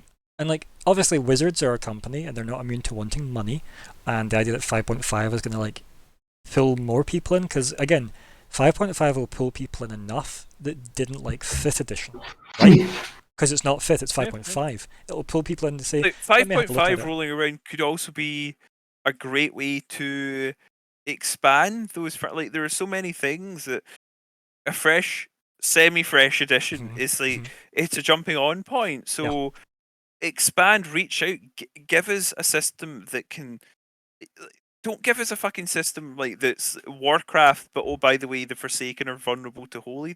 Like, no, commit. Like, give us a rule system that if you're going to graft on your other IPs and Stranger Things and whatever the fuck else, give us a system that lets us graft on those optional rules that make it different from the Forgotten Realms / Dragonland / or like whatever. Ravnica now, like whatever that world's called, It's an interesting one because again, like ultimately, like the message behind that too is just have a message that you're trying to deliver on, and also have like a mechanic of how we can deliver on it too, as people engaging with your product. Because it is like their products, we obviously care a lot about like the hobby. We've been doing it long enough to care about it, like, and we want tools that make the fun bits more fun and the complicated bits easier. And I don't mind if there's like there is a lot of admin to these games, especially games that last 3 years. Of course, there has to be a lot of admin. How do we remember half the fucking characters that we met during the course of it if we don't write their names down, right? And the trick is, you just have a small cast and you make them quirky as fuck. That's what you do. And then you just make most of them part of the crew so you never forget them because you have to RP them every week. That's what you do. But in a more serious note, you just hope a company decides, here is the message we want to say with this particular aspect of the product. Like, for example, that sequel trilogy example should have been, here is our swan song to the Skywalker lineage. Done. Which it tried to be in, just wasn't. But like, if they'd stuck on message instead of listening to the fans, shall we say, because fans don't agree, so there's no point listening to one of them. Just tell the message you want to do. Fans don't know what they want. It's the same in politics. Don't focus with your policies. There's lots of areas where it's Star If Wars, you- it's a legacy problem because it's existed for so long. It's not like it just exists. It's not like Star Wars just appeared yesterday and people can have a snapshot based on the society of today. At what They it don't is. have the freedom to fuck up that Star Wars Mm. had back in the heyday as well, because when you made your episode 3, well, episode 6, you know, when you make your, oh god, the fucking teddy bears, like, that's the moment that makes it a horrible, horrible toy slinging franchise. That hasn't already happened, and anything that you do now, you do in the context of people knowing the Ewoks were just clearly a way to shill new merchandise. Like, everything that you do post Ewoks will be treated more harshly than the Ewoks were, basically, proportionally. So that the Porgs, which were fine, Mhm. I saw a lot of Porg hate online. I quite like the ports. Yeah, they were Also cute. fine. They looked in place, because of course they did. The And- issue, I think, with that, which is, again, completely wrong, because it's not the issue, it's my opinion of what the issue is that the Porgs were a Chewbacca delivery device, because Chewbacca had no place in those movies, apparently, despite being really important to the actual aftermath of the events of those movies, but not used other than to fake out a death scene. But anyway, this is becoming a rant about Star Wars, ultimately. Nico, It is, and any as thoughts about always, RP? all of our conversations are. And stuff. Thoughts about RP is Paizo sort of shit. That's my thoughts about RP. Okay. All that, you've got a good system. Yeah. You just need to sort of shit. Sort out your shit. Lower good, numbers bad. Hmm. Yeah, and fix Clarion. Yeah, fix Solarian so Nico's happy. If you could take the good stuff and do more of that. Yeah, and get rid of all the bad stuff that we don't specifically like. We have done 3 years of a documentary about our hate of your system. Feel free to fish through it all for design tips. This is probably like the longest fucking RP like documentary in this one session alone. Like- I just decided to lean into it. There was no point trying to salvage a session out of it, given the rant we had at the start of this session. So I was like, just lean into it. I changed the title and everything of the stream. I was like, I may as well just lean Yeah. very quickly into this. But it's fine because I do Don't enjoy. fight it. I enjoy listening to what we have to say about this subject because there's enough of an overlap in what we all enjoy, as Colin said. I think it's healthy for other people to hear our opinions because we have them, so other people should. Yeah, that's why. Mhm. No, we have a lot of overlap, and there's also a lot of difference, and I think that's important too. Like, it's not complete. It's not like 3, 4, 5 Star Wars fans sit in a circle and say how they all enjoy absolutely everything about Star Wars. I fucking loved the fucking sequel trilogy, man. I'm just joking. I didn't even hate them. They're not good films, really, but I didn't hate them. I just hate the fact that it's amazing. That one of the main things I hate about it, right, is the third one's We're called doing Rise of it, Skywalker, and the only fucking relevance that has is like the last line of the fucking movie. That's what blows my mind. It actually pisses me off, to be honest. It's the Rise of Skywalker, and it's meant to be a closing of that saga. I Stunning. appreciated that I got the Emperor back. Yeah, like I remember when because obviously we were in the same screening, Colin. Yes. Nico, I think as well, actually. And like I remember, like Yeah, I think very you're right. quickly two-stepping away down some of the stairs to catch up to you to be just go. So necromancy then.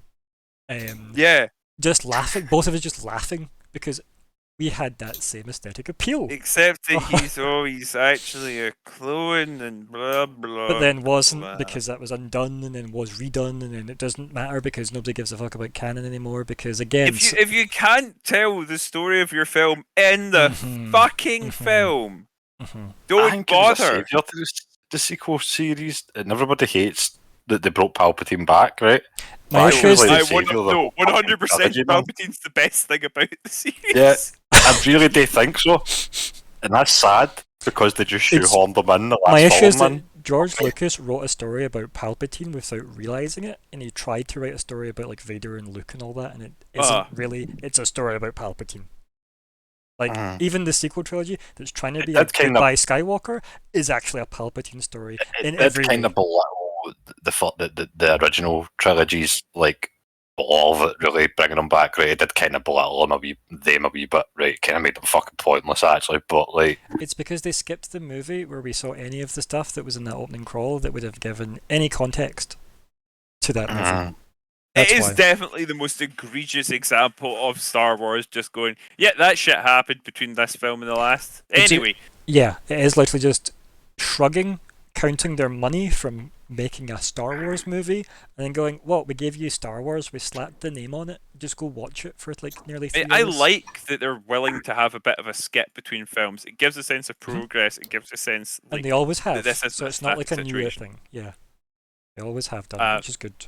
But that was horrible because they showed the event in Fortnite. You could, during a Fortnite event, see the broadcast from Palpatine, which isn't the full story, nothing like it, but it would at least give you some context. The very fact that we've mentioned Fortnite twice After in the this film stream came is out, crazy. for players of Fortnite. I think I could have tagged this as a Fortnite stream and got more views. probably. Yeah, you'd have got like Yeah, a fucking, not these viewers guys I know like want. stuff about Fortnite. We don't. Like fucking. Listen, I have capital no letters, feelings at exclamation all about marks. Fortnite. Here are my thoughts on Fortnite. I'm aware that it's a game in the battle royale shootery genre. No, it's not. Children play it.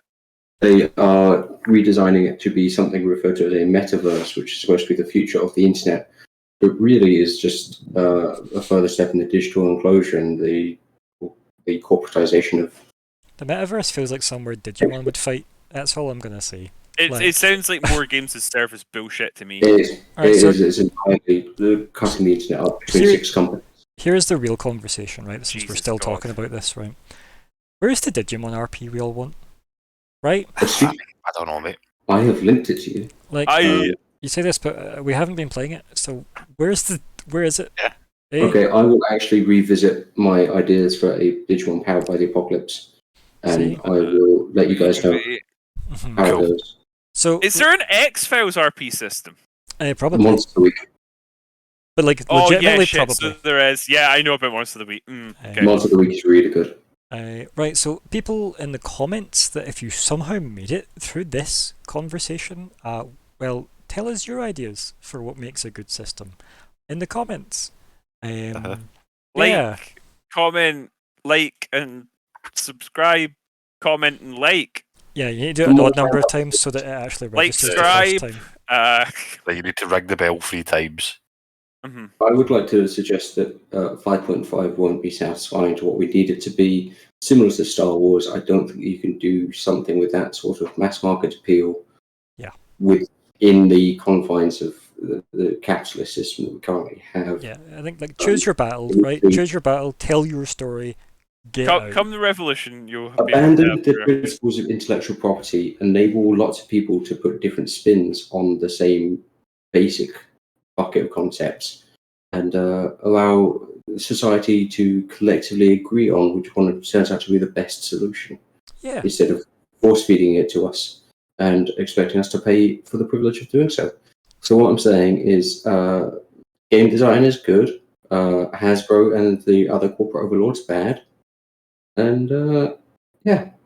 I think we can all agree. Just in general, and also, thanks. That was a lot of fun, folks. I enjoyed discussing my thoughts on RP. I'm sure anybody that watched this obviously loves the sound of our voices alone. Thus, would have listened to this for that, regardless. That wonderful audio experience. I guess goodbye, everybody who watched this. Goodbye and well done. Yeah, bye everybody, and how dare Bye, you, Callum. everybody. Bye. Bye.